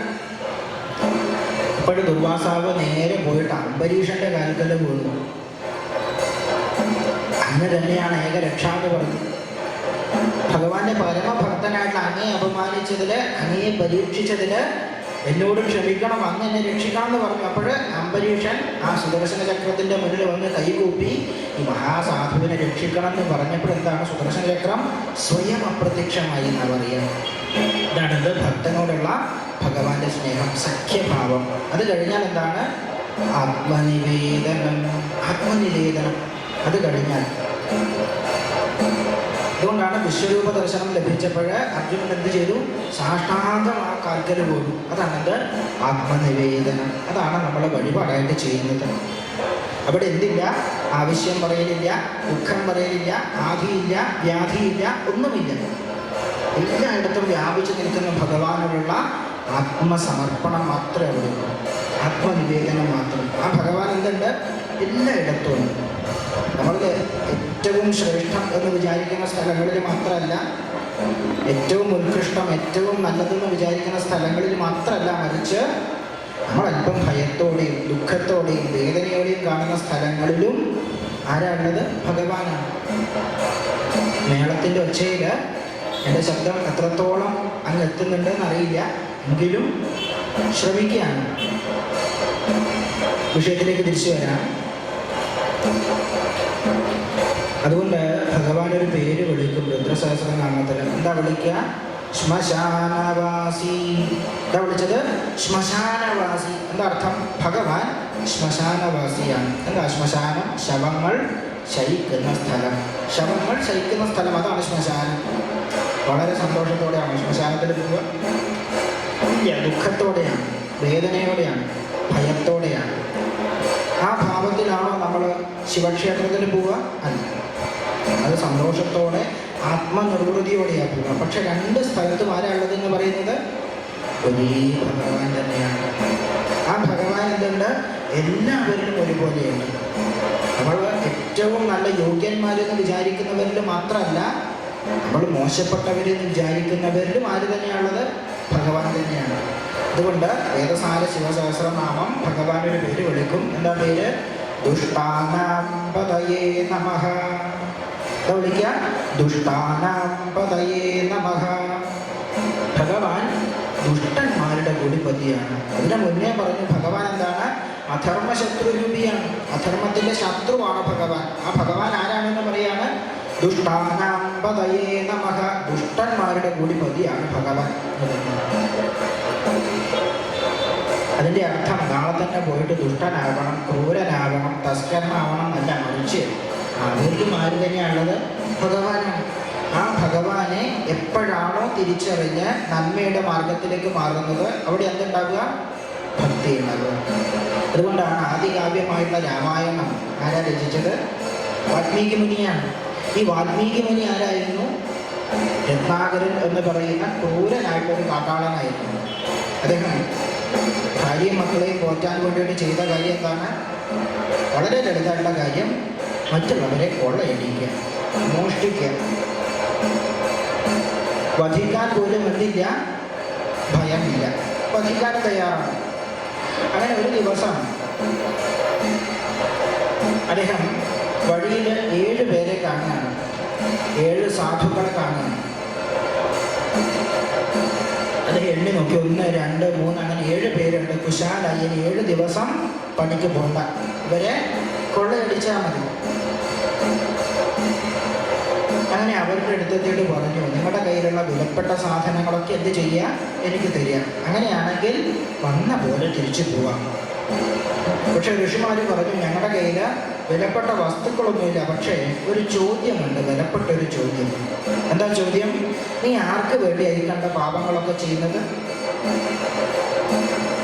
തൊട്ടടുത്ത നിമിഷം അദ്ദേഹം സംശയമേ ഉത്തരം പറഞ്ഞു. എന്താ ഉത്തരം? എൻ്റെ വീട്ടുകാർക്ക് വേണ്ടി, ഭാര്യയ്ക്കും മക്കൾക്കും വേണ്ടിയാണ് ഇക്കണ്ട പാപങ്ങളൊക്കെ ചെയ്യുന്നത്.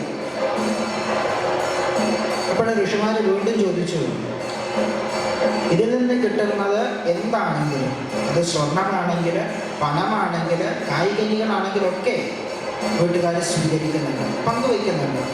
എന്നാൽ പാപം കൂടി അവർ പങ്കുവയ്ക്കുമോ? ഈ പാപം കൂടി അവർ പങ്കുവയ്ക്കുമോ? അപ്പോഴദ്ദേഹം പറഞ്ഞു, തീർച്ചയായും പങ്കുവയ്ക്കും.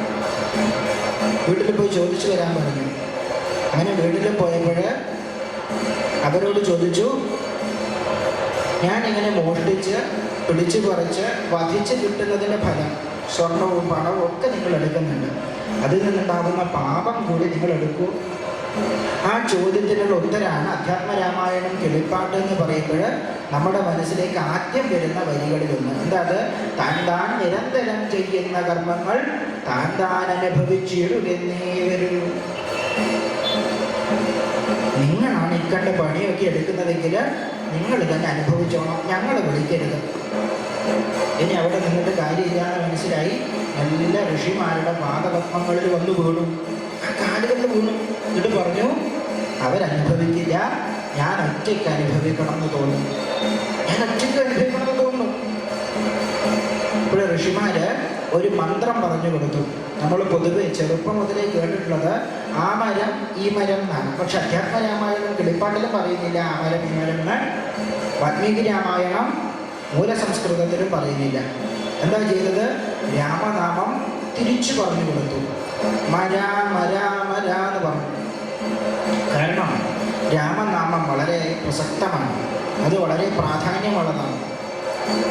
സാക്ഷാൽ ശ്രീ പരമേശ്വരൻ ഭക്തന്മാരുടെ, കാശിയിലെത്തുന്ന ഭക്തന്മാരുടെ ചെവിയിൽ സ്വയം ഓതിക്കൊടുക്കുന്ന മന്ത്രമാണെന്ന് പറയും താരക ബ്രഹ്മ മന്ത്രം. ആ താരക ബ്രഹ്മ മന്ത്രം എന്താണ്? ഭഗവാൻ സ്വയം ധ്യാനത്തിന് ഉപയോഗിക്കുന്നതാണ്. ആ മന്ത്രം അതേപോലെ പറഞ്ഞു കൊടുക്കാനുള്ള ഭാവത്തിന് ആരെത്തിയിട്ടില്ല, രത്നാകരൻ എത്തിയിട്ടില്ല. അതുകൊണ്ട് അത് തിരിച്ചു പറഞ്ഞു കൊടുത്തു. എന്നിട്ട് പറഞ്ഞു, അനേക കാലം എന്ത് ചെയ്യുക? ഈ മന്ത്രം ജപിക്കുക, ഞങ്ങൾ വന്ന് വിളിക്കുന്നത് വരെ ജപിക്കുക. വന്ന് വിളിച്ചാൽ എന്ത് ചെയ്യുക? നിർത്തിയിട്ട് പോരാ, അതുവരെ എന്ത് ചെയ്യാം? ഭഗവാന്റെ നാമം ജപിക്കുക. അങ്ങനെ കുറേ കാലം രാമ രാമ രാമ രാമ രാമ രാമ ജപിച്ചെന്തായിട്ട് മാറി? രാമ രാമ രാമ എന്നായിട്ട് മാറി. അനേകായിരം സംവത്സരം കഴിഞ്ഞ് അവർ വന്നു നോക്കുമ്പോൾ എന്താ കാണുന്നത്? ഒരു വൽമീകം കാണുകയാണ്, ചിതൽപുറ്റ് കാണുകയാണ്. ആ ചിതൽപുറ്റിൽ നിന്ന് ആര് വന്നു എന്നാ പറയുന്നത്? വാൽമീകി വന്നു എന്നാ പറയുന്നത്. രത്നാകരനല്ല വന്നത്, സാക്ഷാൽ വാൽമീകി മുനിയാണ്. കാരണം രത്നാകരൻ എന്ന് പറയുന്ന അവസ്ഥ അവിടെ അവസാനിച്ചു. ആ വാൽമീകി മുനിയാണ് ക്രൗഞ്ചമിഥുനങ്ങളിൽ ഒന്നിനെ ഒരു വേടൻ അമ്പയിൽ വീഴ്ത്തിയപ്പോൾ അദ്ദേഹത്തിൻ്റെ മനസ്സിലുണ്ടായിരുന്ന ശോകമാണ് പിന്നീട് എന്തായിട്ട് മാറുന്നത്? ശ്ലോകമായിട്ട് മാറുന്നത്. ശോക ശ്ലോകത്വമാകത എന്ന് പറയും. മാനുഷാദ എന്ന് ഉറക്കെ പറഞ്ഞു, അരുത് കാട്ടാള, മാനുഷാദ, അരുത് കാട്ടാള. ആ ഒരു ദുഃഖമാണ് പിന്നീട് ശ്ലോകമായിട്ട് മാറുന്നത്. നമ്മൾ ശ്രദ്ധിക്കുക, മനുഷ്യനെ വധിക്കാൻ മടിയില്ലാതിരുന്ന ഒരാള് ഭഗവാന്റെ നാമം ജപിച്ച് തൻ്റെ ഉള്ളിൽ, നമ്മൾ നേരത്തെ പറഞ്ഞ ദുഷ്ടാനാംബതയേ നമഃ നമ്മൾ നമിച്ച ആ ഭഗവാനെ തിരിച്ചറിഞ്ഞപ്പോൾ ആരായിട്ട് മാറി? ക്രൗഞ്ചമിഥുനങ്ങളിൽ ഒന്നിനെ ഒരു വേടൻ വധിക്കുമ്പോൾ ഉത്കടമായിട്ടുള്ള ദുഃഖം പുറപ്പെടുവിക്കുന്ന തരത്തിലേക്ക് മാറി. ആ ദുഃഖം പിന്നീട് ഒരു ചോദ്യമായിട്ടാണ് മാറുന്നത്. ആ ചോദ്യത്തിനുള്ള ഉത്തരാണെന്ന് രാമായണം. എന്താ ചോദ്യം? ഒന്വസ്മിൻ സാമ്പ്രതം ലോകേ ഗുണവാൻ കശ്യ വീര്യവാൻ. നാരദ മുനിയോട് ചോദിക്കുകയാണ്, അല്ലയോ നാരദരെ, ഒന്വസ്മിൻ സാമ്പ്രതം ലോകേ ഗുണവാൻ കശ്യ വീര്യവാൻ. അല്ലയോ നാരദരെ, ഈ പ്രപഞ്ചത്തിൽ എല്ലാ ഗുണങ്ങളും എല്ലാ വീര്യങ്ങളും ചേർന്നിട്ടുള്ള വ്യക്തി ആരാണ്? അപ്പോൾ നാരദ മുനിയുടെ ഉത്തരം എന്താണ്? ഇക്ഷ്വാകുവംശ പ്രഭവോ രാമോ നാമജനീശ്വരഃ. ഉത്തരം ഇക്ഷ്വാകുവംശ പ്രഭവോ രാമോ നാമജനീശ്വരഃ. ഇക്ഷ്വാകുവിൻ്റെ വംശത്തിൽ പറഞ്ഞ രാമനല്ലാതെ മറ്റാര്? അദ്ദേഹം എല്ലാ ഗുണങ്ങളും ചേർന്നിട്ടുള്ള ആള്. അതുകൊണ്ടാണ് നമ്മൾ വിളിക്കും, എന്താ വിളിക്കുക? മര്യാദ പുരുഷോത്തമൻ. മര്യാദ പുരുഷോത്തമൻ എന്ന് വിളിക്കും. പക്ഷെ നമ്മൾ തന്നെ ഇന്നത്തെ കാലഘട്ടത്തിൽ കാണുന്ന ഒരു കാര്യം എന്താണ്? നമ്മൾ തന്നെ പറയും അദ്ദേഹം എന്തല്ല, മര്യാദ പുരുഷോത്തമനൊന്നുമല്ല. രാമായണം വായിക്കുമ്പോൾ തന്നെ നമ്മൾ ആദ്യം മനസ്സിൽ ഇങ്ങനെയുള്ള കുറേ ധാരണകൾ ഉണ്ടാക്കി വെക്കും. ഇന്നത്തെ കാലത്ത് നമ്മൾ ആദ്യം ചെയ്യുന്ന പരിപാടി എന്താണ്? ഗ്ലാസ് കമഴ്ത്തി വെക്കും. എന്നിട്ട് അതിലേക്ക് വളരെ ഗംഭീരമായിട്ട് നമ്മൾ വെള്ളം ഒഴിക്കും. എന്നിട്ടൊരു ചോദ്യം ചോദിക്കും. എന്താ ചോദ്യം? ഇതെന്താണെന്ന് അറിയാത്തത്. രാമായണം വായിക്കുമ്പോഴാണെങ്കിലും ഇതിഹാസങ്ങളും മറ്റുള്ള മഹാഭാരതമാണെങ്കിലും പുരാണങ്ങളാണെങ്കിലും ഉപനിഷത്തുക്കളാണെങ്കിലും ഒക്കെ വായിക്കുമ്പോൾ നമ്മൾ ചെയ്യുന്ന പരിപാടിയാണത്. ഗ്ലാസ് ആദ്യം കമഴ്ത്തി വെച്ച് അതിലേക്ക് ഗംഭീരമായിട്ട് വെള്ളം ഒഴിച്ചിട്ടൊരു ചോദ്യമുണ്ട്. എന്താ ചോദ്യം? ഇതെന്താണ് അറിയാത്തത്? നിങ്ങൾ ലിറ്റർ കണക്കിന് വെള്ളം അതിലൊഴിച്ചാൽ അതെന്നറിയോ? എന്തുകൊണ്ടാണ്? നിങ്ങൾ ഗ്ലാസ് നേരെ എപ്പോഴും വയ്ക്കുന്നുവോ അപ്പോഴേ അത് നിറഞ്ഞു തുടങ്ങും.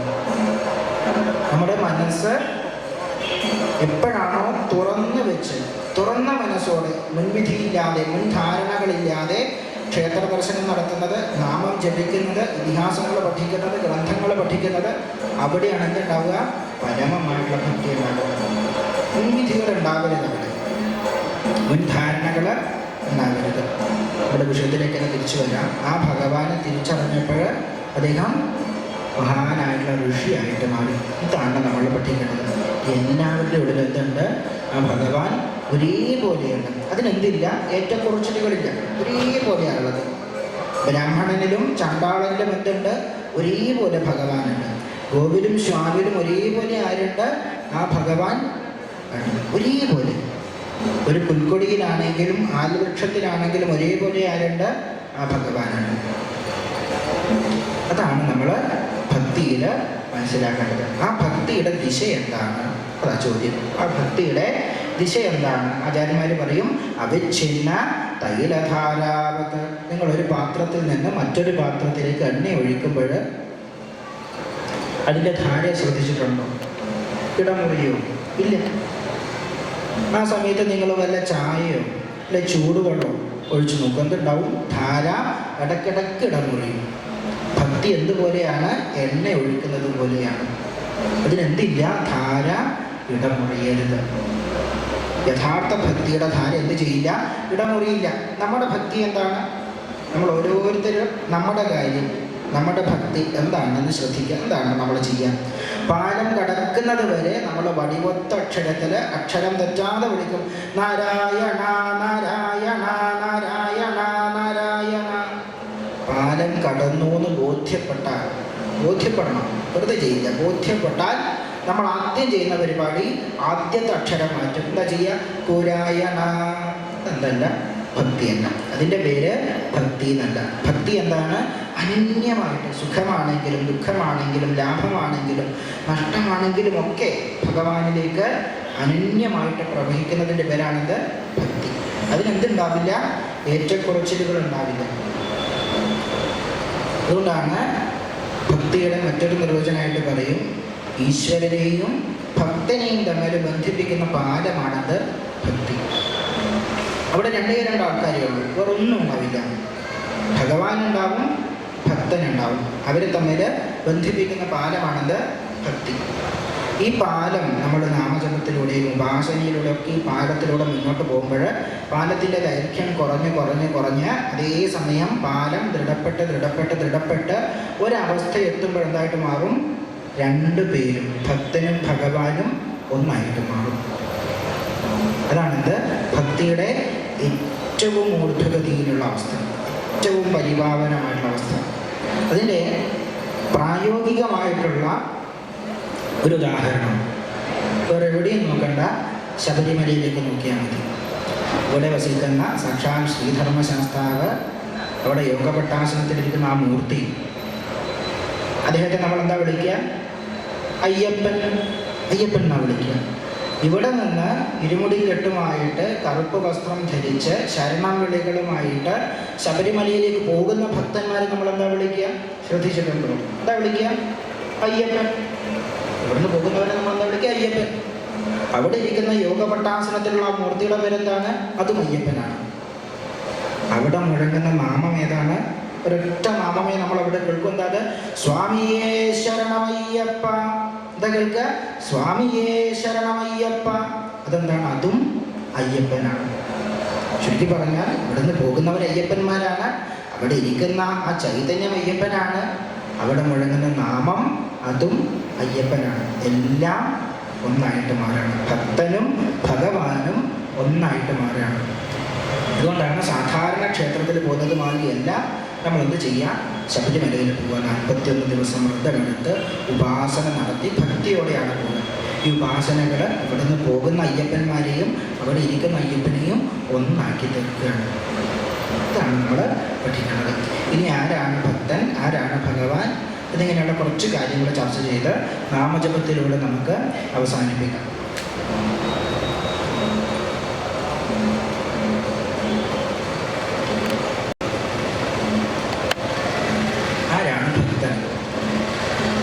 ഭഗവത്ഗീത പറയും, 4 വിധത്തിലുള്ള ആളുകൾ എന്നെ ഭജിക്കുന്നുണ്ട്. ഹേ അർജുന, 4 വിധത്തിലുള്ള ആളുകളുണ്ട്. ആരൊക്കെ? അത് സ്വാർത്ഥന്മാരുണ്ട്. അവരെന്താ പറയുക? ആവശ്യം പറയാനുള്ള എന്തോ സാധനം ഉള്ളിലുള്ളത്. അങ്ങനെ അവരാവശ്യം പറയും, ഭഗവാൻ എനിക്കത് വേണം, ഇത് വേണം, സ്വത്തുക്കൾ വേണം, സമ്പത്ത് വേണം, ഇങ്ങനെ ആവശ്യം മാത്രം പറയും.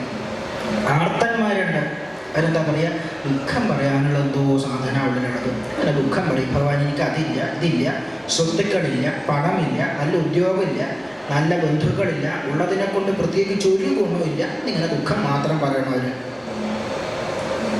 ജിജ്ഞാസുക്കൾ അവരെന്താ വിചാരിക്കുക, ഇതിൻ്റെയൊക്കെ പിന്നിൽ എന്തൊക്കെയോ ഉണ്ട്, ഇതൊക്കെ അറിയണം. അവർക്ക് ഭക്തി എന്നുള്ള ഭാവത്തെക്കാൾ എന്താ ഉണ്ടാവുക, ജിജ്ഞാസയാണ് ഉണ്ടാവുക. ഇപ്പോഴും ഭക്തി കൊണ്ടല്ല അവർ ക്ഷേത്രത്തിൽ വരുന്നത്, മറിച്ച് ജിജ്ഞാസ കൊണ്ടാണ്. അങ്ങനെയുള്ളവർ. അടുത്തത് എന്താണ്, ജ്ഞാനികൾ. അവരെന്താ പറയുക, സുഖം ആര് തരുന്നതാണ്, ഭഗവാൻ തരുന്നതാണ്.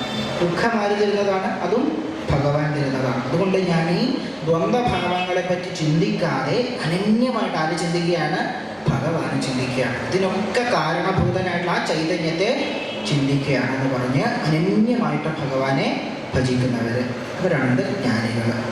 അത്തരക്കാരെ പറ്റിയിട്ട് നാരായണീയം പറയും, ഭഗവാന്റെ ഏറ്റവും ശ്രേഷ്ഠനായിട്ടുള്ള ഭക്തൻ ആരെന്ന് ചോദിക്കുമ്പോൾ ഭട്ടതിരിപ്പാട് കണക്കാക്കുന്ന ഭക്തന്മാരാരൊക്കെയാണ്, ഭഗവാന്റെ നാമം സദാ ജപിച്ച് ആ ആനന്ദസാഗരത്തിൽ ആറാടുന്നവർ. ആദ്യത്തെ കാര്യം അദ്ദേഹം പറയുന്നത് എന്താ പറയുന്നത്, ഭഗവാന്റെ നാമം സദാ ജപിച്ച് ആ ആനന്ദസാഗരത്തിൽ ആറാടുന്നവർ, ഭഗവാന്റെ കഥകൾ പറഞ്ഞ് സദാ സഞ്ചരിക്കുന്നവർ, സദാ ഭഗവാന്റെ കഥകൾ പറഞ്ഞ് ജീവിതം മുന്നോട്ട് കൊണ്ടുപോകുന്നവർ, ഭഗവാന്റെ ലീലാവിലാസങ്ങൾ പറഞ്ഞ് മുന്നോട്ട് പോകുന്നവർ. അങ്ങനെ സദാ മനസ്സിൽ ഭഗവാനെ ഉറപ്പിച്ച് ഭഗവാനിൽ ഉറച്ച മനസ്സോടെ മുന്നോട്ട് പോകുന്നവരെ ഞാൻ കണക്കാക്കുന്നു കൃഷ്ണ ആരായിട്ട്, അങ്ങയുടെ ഏറ്റവും ശ്രേഷ്ഠരായിട്ടുള്ള ഭക്തന്മാരായിട്ട്.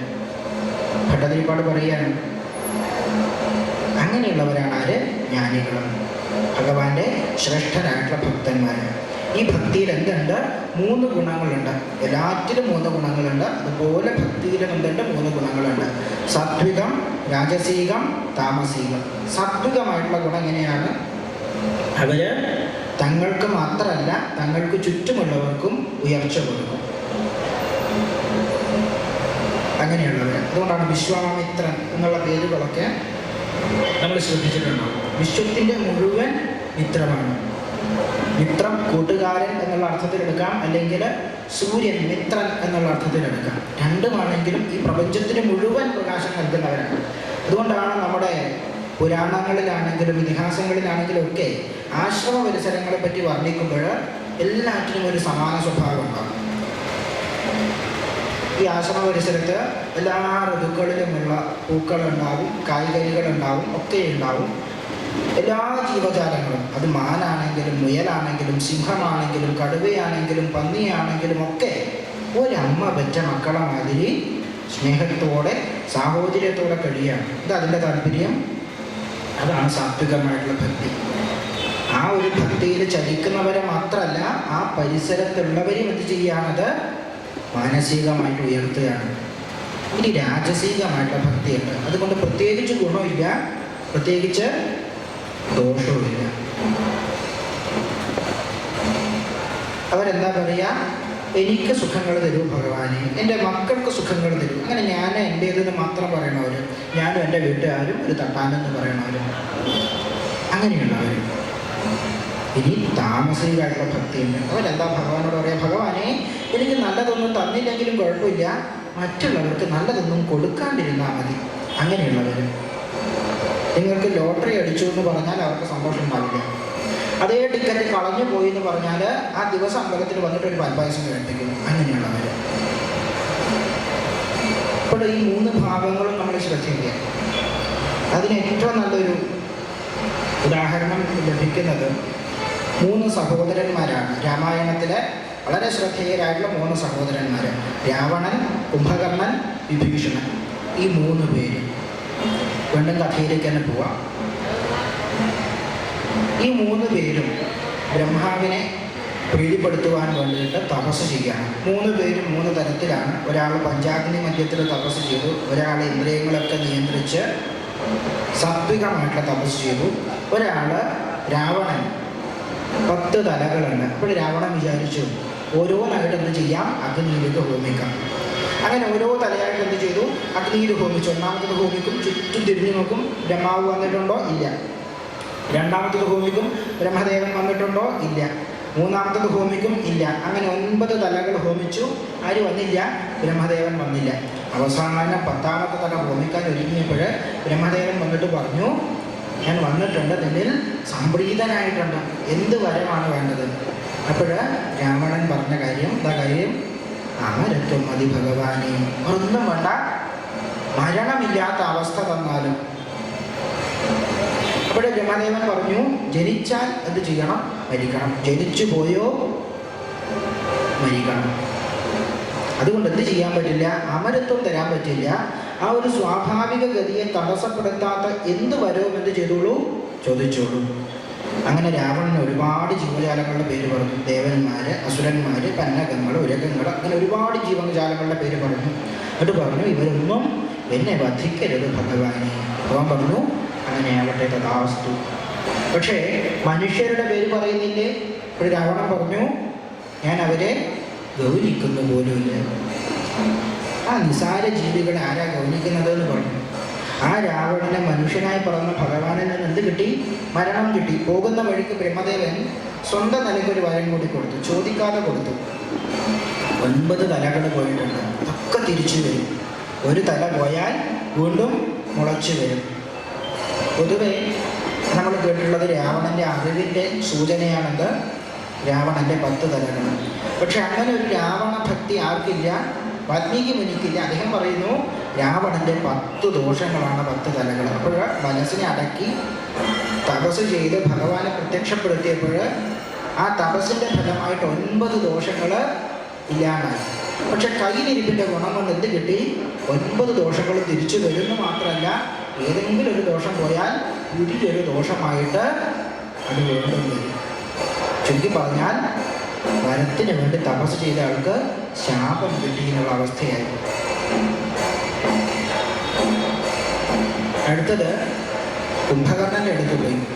ദേവന്മാർ സരസ്വതി ദേവിയോട് പറഞ്ഞു, വരം കിട്ടുന്നതിന് മുന്നേയുള്ള അവസ്ഥ ഞങ്ങളെ പിടിച്ച് തിന്നലാണ്. അതുകൊണ്ട് എന്ത് ചെയ്യുക? ദേവി ഇയാളുടെ നാവിൽ പോയിരിക്കണം. ഒരു ചോദിച്ച് വന്നതെന്താണ്? നിർദേവത്വം എന്നുള്ള അവസ്ഥയാണ്. ദേവന്മാരൊക്കെ നശിച്ചു പോണേ ഭഗവാനെ. ഇപ്പോൾ ചോദിച്ചും പറഞ്ഞൊക്കെ വന്നപ്പോൾ എന്തായിട്ട് മാറി?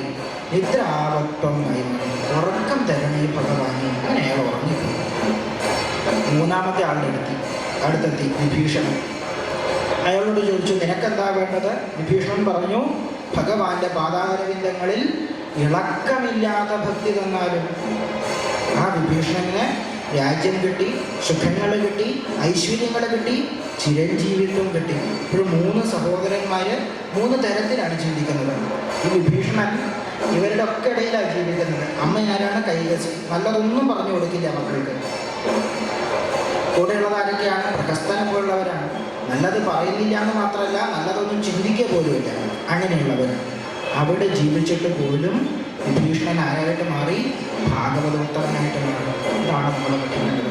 നമ്മുടെ സാഹചര്യങ്ങളെ അതിജീവിച്ച് ഭക്തിയുടെ മാർഗത്തിൽ ചലിക്കാൻ നമുക്ക് സാധിക്കണം. ഇനി ആരാണ് ഭഗവാൻ എന്ന് ചർച്ച ചെയ്ത് നാമജപത്തിലൂടെ നമുക്ക് അവസാനിപ്പിക്കാം. കാരണം മേളം അവിടെ തകൃതിയായിട്ട് നടക്കുകയാണ്. അതിനനുസരിച്ച് ഞാൻ ശബ്ദം ഘടിപ്പിക്കുമ്പോൾ നിങ്ങൾ കൂടുതൽ കഷ്ടത അനുഭവിക്കുകയാണ് ചെയ്യുന്നത്. കാരണം അത്രയും സ്വരത്തിൽ എൻ്റെ ഈ കർണകഠോരായിട്ടുള്ള ശബ്ദം നിങ്ങൾ കേൾക്കണം.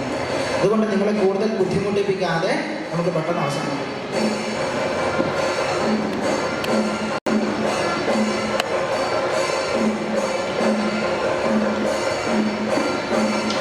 ആരാണ് ഭഗവാൻ? 1000 പ്രഭാഷണങ്ങൾ കേട്ടാൽ പോലും മനസ്സിലാക്കാൻ സാധിക്കാത്തതെന്തോ അതാണ് ഭഗവാൻ.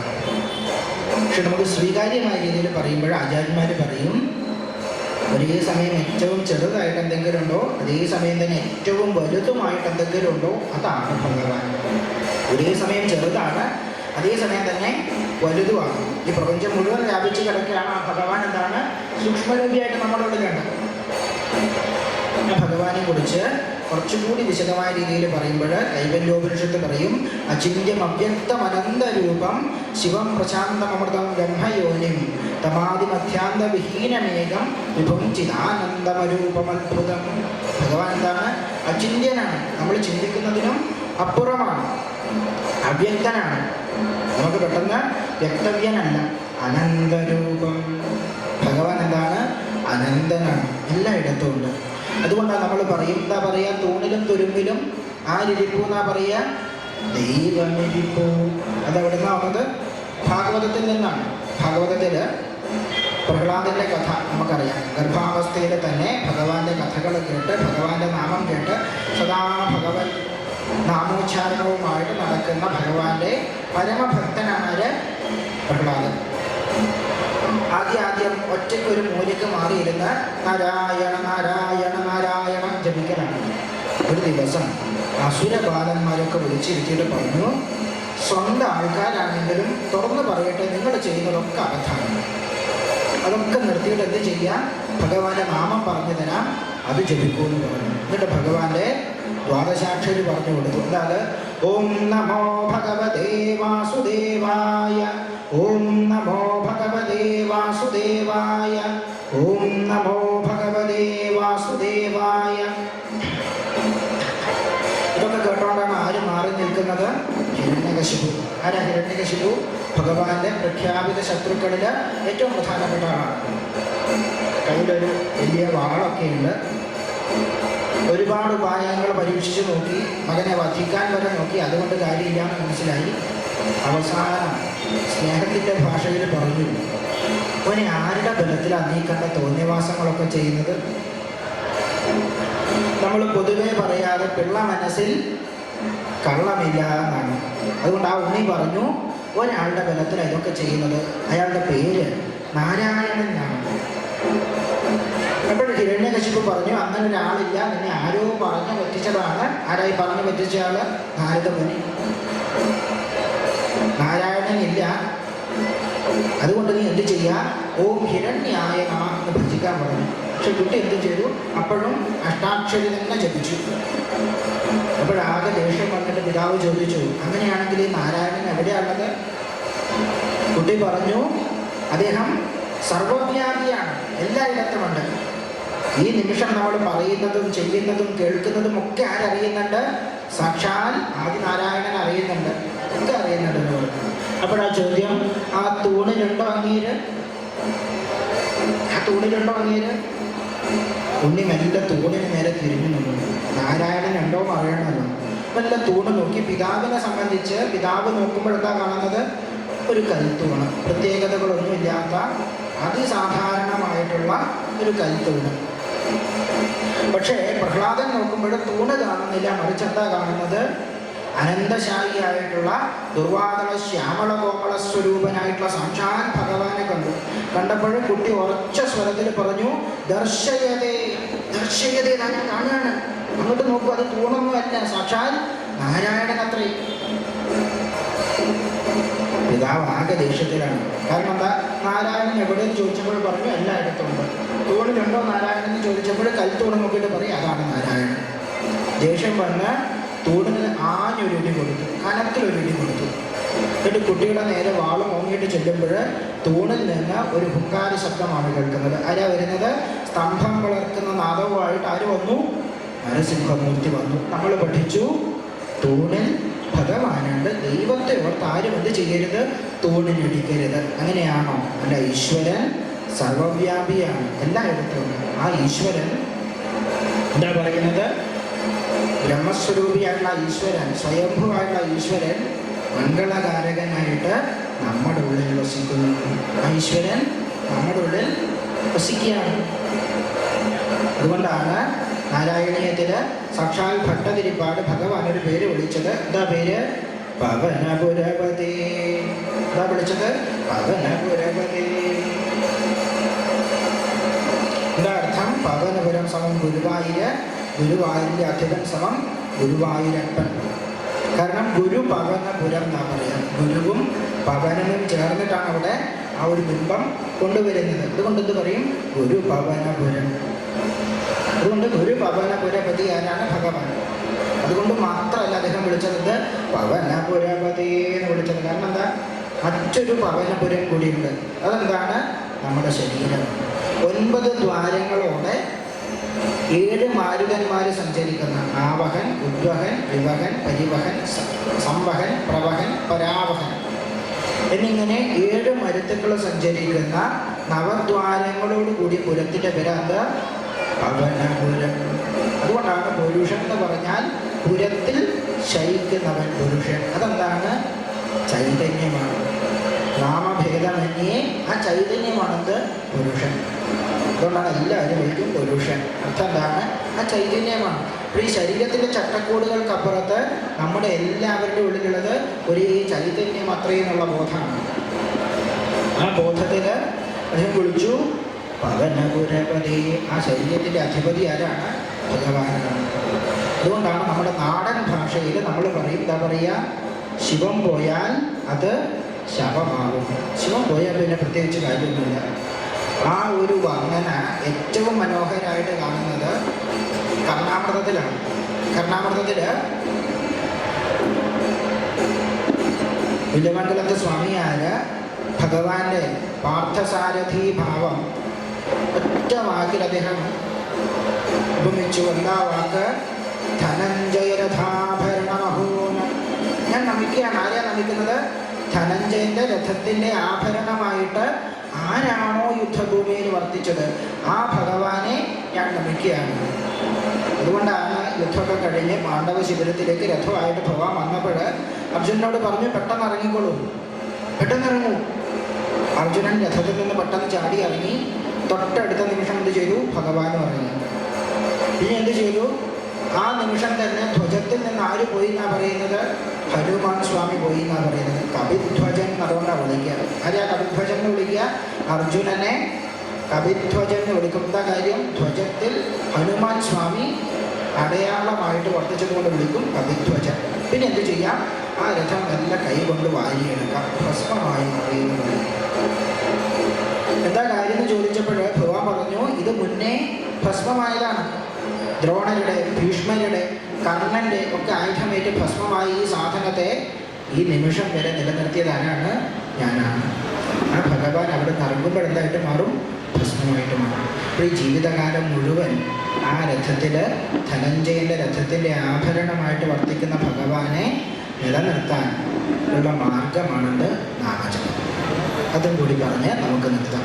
ഈ കാര്യം പറയുമ്പോൾ എന്തായാലും ഈ വെളിച്ചം കണ്ണിലടിക്കുന്നുണ്ട്, അതുകൊണ്ട് ഈ ഭാഗമൊന്നും കാണുന്നില്ല.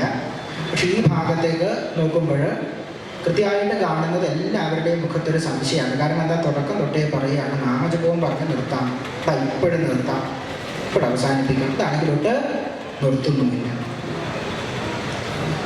പെട്ടെന്ന് ഈ ഒരു നാമജപവും പറഞ്ഞ് ഞാനും നിങ്ങളുമെല്ലാം നമ്മൾ നാമജപത്തിലൂടെ അവസാനിപ്പിക്കുകയാണ്. തുടക്കത്തിൽ പറഞ്ഞ കാര്യമാണത്. ഞാനും നിങ്ങളും മാറി നമ്മളാകുന്ന അവസ്ഥ. ആ അവസ്ഥയിൽ നമുക്ക് അവസാനിപ്പിക്കാം. ഞാനും നിങ്ങളുമല്ലാതെ നമ്മൾ നാമജപത്തിലൂടെ അവസാനിപ്പിക്കുകയാണ്. നാമജപത്തെ പറ്റി പറയുമ്പോൾ, ഏത് കാര്യത്തെ പറ്റി പറയുമ്പോഴും, നാമജപം മാത്രമല്ല ഏത് കാര്യത്തെ പറ്റി പറയുമ്പോഴും മനുഷ്യ സഹജമായിട്ടുള്ള ചോദ്യം, എനിക്കെന്താ കിട്ടുക? എനിക്കെന്താ കിട്ടുക?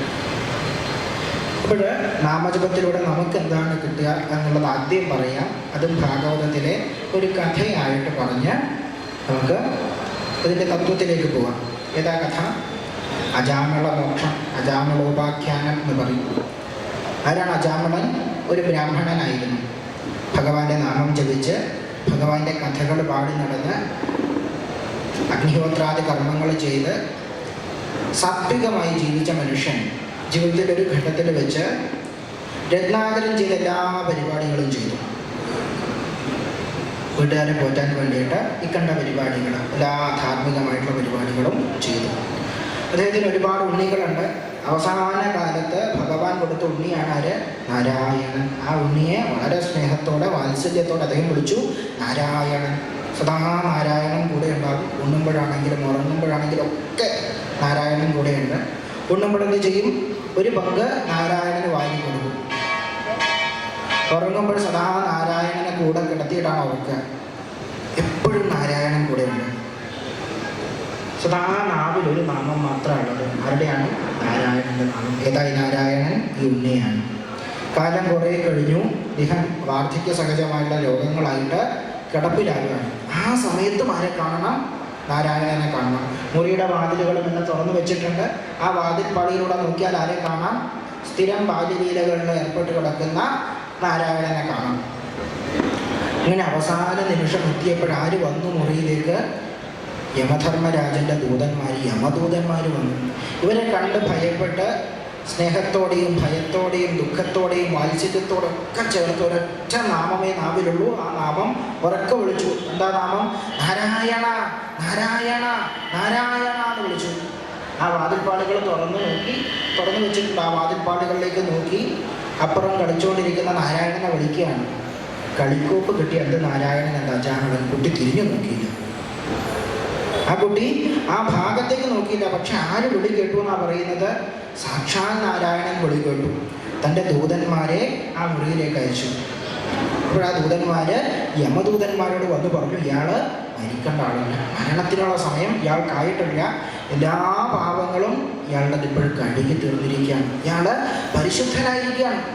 യമദൂതന്മാരെ ആകെ അത്ഭുത ശ്രദ്ധരായി. കാരണം എന്താ? ഏറ്റവും വലിയ അധർമ്മികളുടെ കൂട്ടത്തിലുള്ള ആളാണിത്. ഇപ്പോഴ് സാക്ഷാൽ നാരായണന്റെ ദൂതന്മാർ സ്വയം വന്നിട്ട് പറയുകയാണ്, ഇയാൾ പരിശുദ്ധനായിട്ടുണ്ട്. എന്താ കാര്യം എന്ന് ചോദിച്ചു.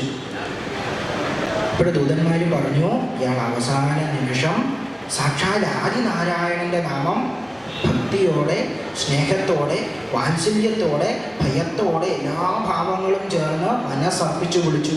ആരെയാണ് വിളിച്ചത്? ആ ഉണ്ണിയാണ് വിളിച്ചത്. പക്ഷെ ആര് വിളി കേട്ടു എന്നാണ് പറയുന്നത്? സാക്ഷാൽ നാരായണൻ വിളി കേട്ടു. ഇതൊക്കെ കണ്ടും കേട്ടിട്ട് ആര് കിടക്കുന്നത്? അജാമിളൻ കിടക്കുന്നത്. ഇപ്പോഴദ്ദേഹം അധാർമികമായിട്ട് സമ്പാദിച്ചിട്ടുള്ള എല്ലാ ധനവും വീട്ടുകാർക്ക് കൊടുത്ത് അവിടുന്ന് മെല്ലെ ഹരിദ്വാറിലേക്ക് പോയി അവിടെ സാക്ഷാൽ നാരായണൻ്റെ നാമം ജപിച്ച് ജീവിതം മുന്നോട്ട് പോയി എന്നാണ് കഥ.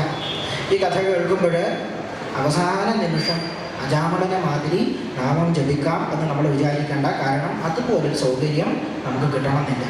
നമ്മൾ നാമം ജപിച്ച് തുടങ്ങുമ്പോഴേക്ക് എവിടെ എത്തിയിട്ടുണ്ടാവും? യമലോകത്തെത്തിയിട്ടുണ്ടാവും. അതുകൊണ്ട് ഇപ്പോഴേ നമ്മൾ ജപിച്ച് തുടങ്ങാം. അതിൻ്റെ തത്വമാണെന്ന് കലിസന്ധർമ്മോപനിഷത്ത്. അതും പറഞ്ഞ് നമുക്ക് പെട്ടെന്ന് അവസാനിപ്പിക്കാം. കലിസന്ധർമ്മോപനിഷത്തിൻ്റെ താല്പര്യം തന്നെ കലിയെ തരണം ചെയ്യുക, കലിയുഗത്തിലുള്ള പാപങ്ങളെ തരണം ചെയ്യുക. ഇപ്പോഴിതിൻ്റെ കഥാതന്തു എന്ന് പറയുന്നത് ബ്രഹ്മദേവനോട് നാരദര് വന്നിട്ട് ഒരു ചോദ്യം ചോദിക്കുകയാണ്. എന്താ ചോദ്യം? കലിയുഗത്തിലുള്ള പാപങ്ങളിൽ നിന്ന് രക്ഷപ്പെടാൻ എന്താണ് മാർഗം? അപ്പോഴാണ് അതിനുള്ള ഉത്തരമായിട്ട് വരുന്നത്. എന്താ ഉത്തരം? ആദിപുരുഷസ്യ നാരായണസ്യ നാമോച്ചാരണ മാത്രേന നിർദൂത കലിർഭവതി നാരദ.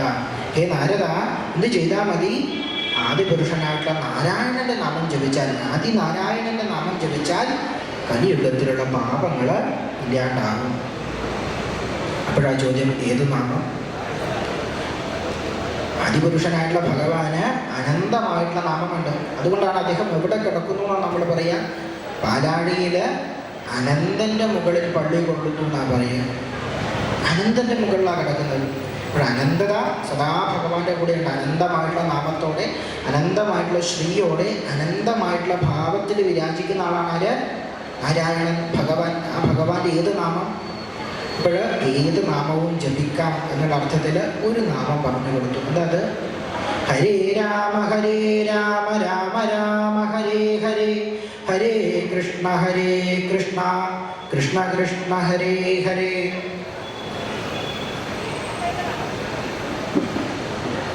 ഹരേ ഹരേ, ഹരേ കൃഷ്ണ കൃഷ്ണ കൃഷ്ണ ഹരേ ഹരേ. ഇതാണ് നാമജപത്തിൻ്റെ താല്പര്യം. കാരണം ഇതിന് മുന്നേ അവസ്ഥ എന്താണ്? ഞാൻ എന്തൊക്കെയോ പറയുന്നു, നമ്മൾ എന്തൊക്കെയോ കേൾക്കുന്നു. കാരണം മനുഷ്യ സഹജമായിട്ടുള്ള കാര്യമാണ്. മനുഷ്യന് ഒരു നിശ്ചിത സമയം കഴിഞ്ഞാൽ അവൻ്റെ ചിന്തയെ, അവൻ്റെ ബുദ്ധിയെ, അവൻ്റെ മനസ്സിനെ ഒരു പ്രത്യേക വിഷയത്തിലേക്ക് മാത്രം ശ്രദ്ധ കേന്ദ്രീകരിച്ച് നിലനിർത്താൻ സാധിക്കില്ല. ആധ്യാത്മിക വിഷയമാണെങ്കിൽ ഒട്ടും സാധിക്കില്ല. പെട്ടെന്ന് മനസ്സോടും.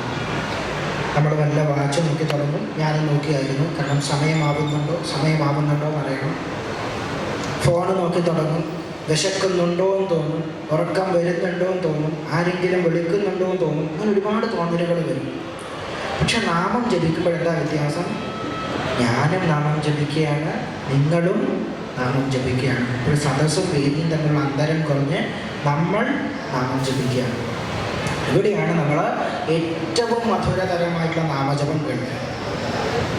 നമ്മളെപ്പോഴാണ് ഏറ്റവും മാധുര്യമേറിയ, ഏറ്റവും കർണാമൃതമായിട്ടുള്ള നാമജപം കേൾക്കുക? അത് മറ്റാരുടെയും ശബ്ദത്തിൽ കേൾക്കുമ്പോൾ നമുക്ക് ആ മാധുര്യം കിട്ടില്ല. സ്വന്തം ശബ്ദത്തിൽ നമ്മൾ എപ്പോഴാണോ നാമജപം കേൾക്കുന്നത്, അതാണ് ലോകത്തിലെ ഏറ്റവും മാധുര്യമേറിയ നാമജപം. സ്വന്തം ശബ്ദത്തിൽ കേൾക്കുമ്പോൾ. ഇപ്പോൾ എൻ്റെ ഈ കഠോരമായിട്ടുള്ള ശബ്ദത്തിൽ കേൾക്കുമ്പോൾ എന്തുണ്ടാവില്ല? ആ മാധുര്യം ഉണ്ടാവില്ല. നമ്മളെന്ത് ചെയ്യണം? നമ്മുടെ ഓരോരുത്തരുടെയും ശബ്ദത്തിൽ കേൾക്കണം. അതിന് ആ സർവേശ്വരൻ നമുക്ക് ശക്തി നൽകട്ടെ എന്ന് പ്രത്യാശിക്കുന്നു. നാമജപം നടത്തിയപ്പോൾ ഈ അന്തരീക്ഷത്തിൽ ഉണ്ടായിരുന്ന അവസ്ഥ നമുക്കെല്ലാവർക്കും പരിചിതമായിട്ടുള്ളൊരു വാചകമാണ്. എന്താണ്? സർവത്ര ഗോവിന്ദ നാമ സങ്കീർത്തനം, ഗോവിന്ദ ഗോവിന്ദ. ആ അവസ്ഥയിലെത്താൻ നമുക്ക് സർവേശ്വരൻ അതിനുള്ള ആ ഒരു ശക്തി, ആ ഒരു മനസ്ഥൈര്യം നൽകട്ടെ എന്ന് പ്രത്യാശിക്കുന്നു. ഹരി ഓം തത്സത്. കായേന വാചാ മനസേന്ദ്രർവാ ബുദ്ധ്യാത്മനാ വാ പ്രകൃതേ സ്വഭാവാത് കരോമി യദ്യൽ സകലം പരസ്മൈ നാരായണായേതി സമർപ്പയാമി. ഹരി ഓം തത്സത്. ശ്രീ ഗുരുഭ്യോ നമഃ.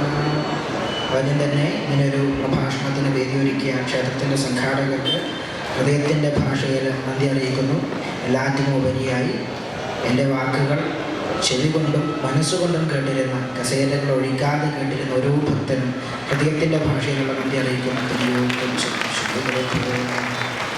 നാമജപവും ഭക്തിയും എന്ന വിഷയത്തെ അധികരിച്ചുകൊണ്ട് ശ്രേഷ്ഠ ഭാരതം ഫെയിം മാസ്റ്റർ രാഹുൽ കെ നടത്തിയ പ്രഭാഷണം ഒട്ടേറെ വേദികളിൽ എത്തിച്ചേർന്ന അദ്ദേഹത്തിന് ഇനിയും ധാരാളം സത്സംഗ വേദികളിൽ, ആധ്യാത്മിക വേദികളിൽ എത്തിച്ചേർന്ന വാക്കുകളെ കൊണ്ട് ഭക്തജനങ്ങളെ അനുഗ്രഹിക്കുവാൻ ശ്രീധർമ്മശാസ്താവിൻ്റെ അനുഗ്രഹം കൂടുതലായി ഉണ്ടാകുമാറാവട്ടെ എന്ന് പ്രാർത്ഥിച്ചുകൊണ്ട് മുഴുവൻ ഭക്തജനങ്ങൾക്കും ഉപദേശക സമിതിക്കും വേണ്ടി നന്ദി അറിയിക്കുന്നതോടൊപ്പം ഉപദേശക സമിതി പ്രസിഡന്റ് ബഹുമാനായ പ്രിയപ്പെട്ട ശ്രീ NV ബാബു അവരിപ്പോൾ പൊന്നാടയണിയിച്ച് ആ മഹാത്മാവിനെ ആദരിക്കുകയാണ്. അതുപോലെ തന്നെ ഉപദേശക സമിതിയുടെ പ്രിയപ്പെട്ട സെക്രട്ടറി ആദരണീയനായ ശ്രീ B വിജയകുമാർ, അദ്ദേഹം നമ്മുടെ ഉപഹാരവും അദ്ദേഹത്തിന് നൽകുകയാണ്.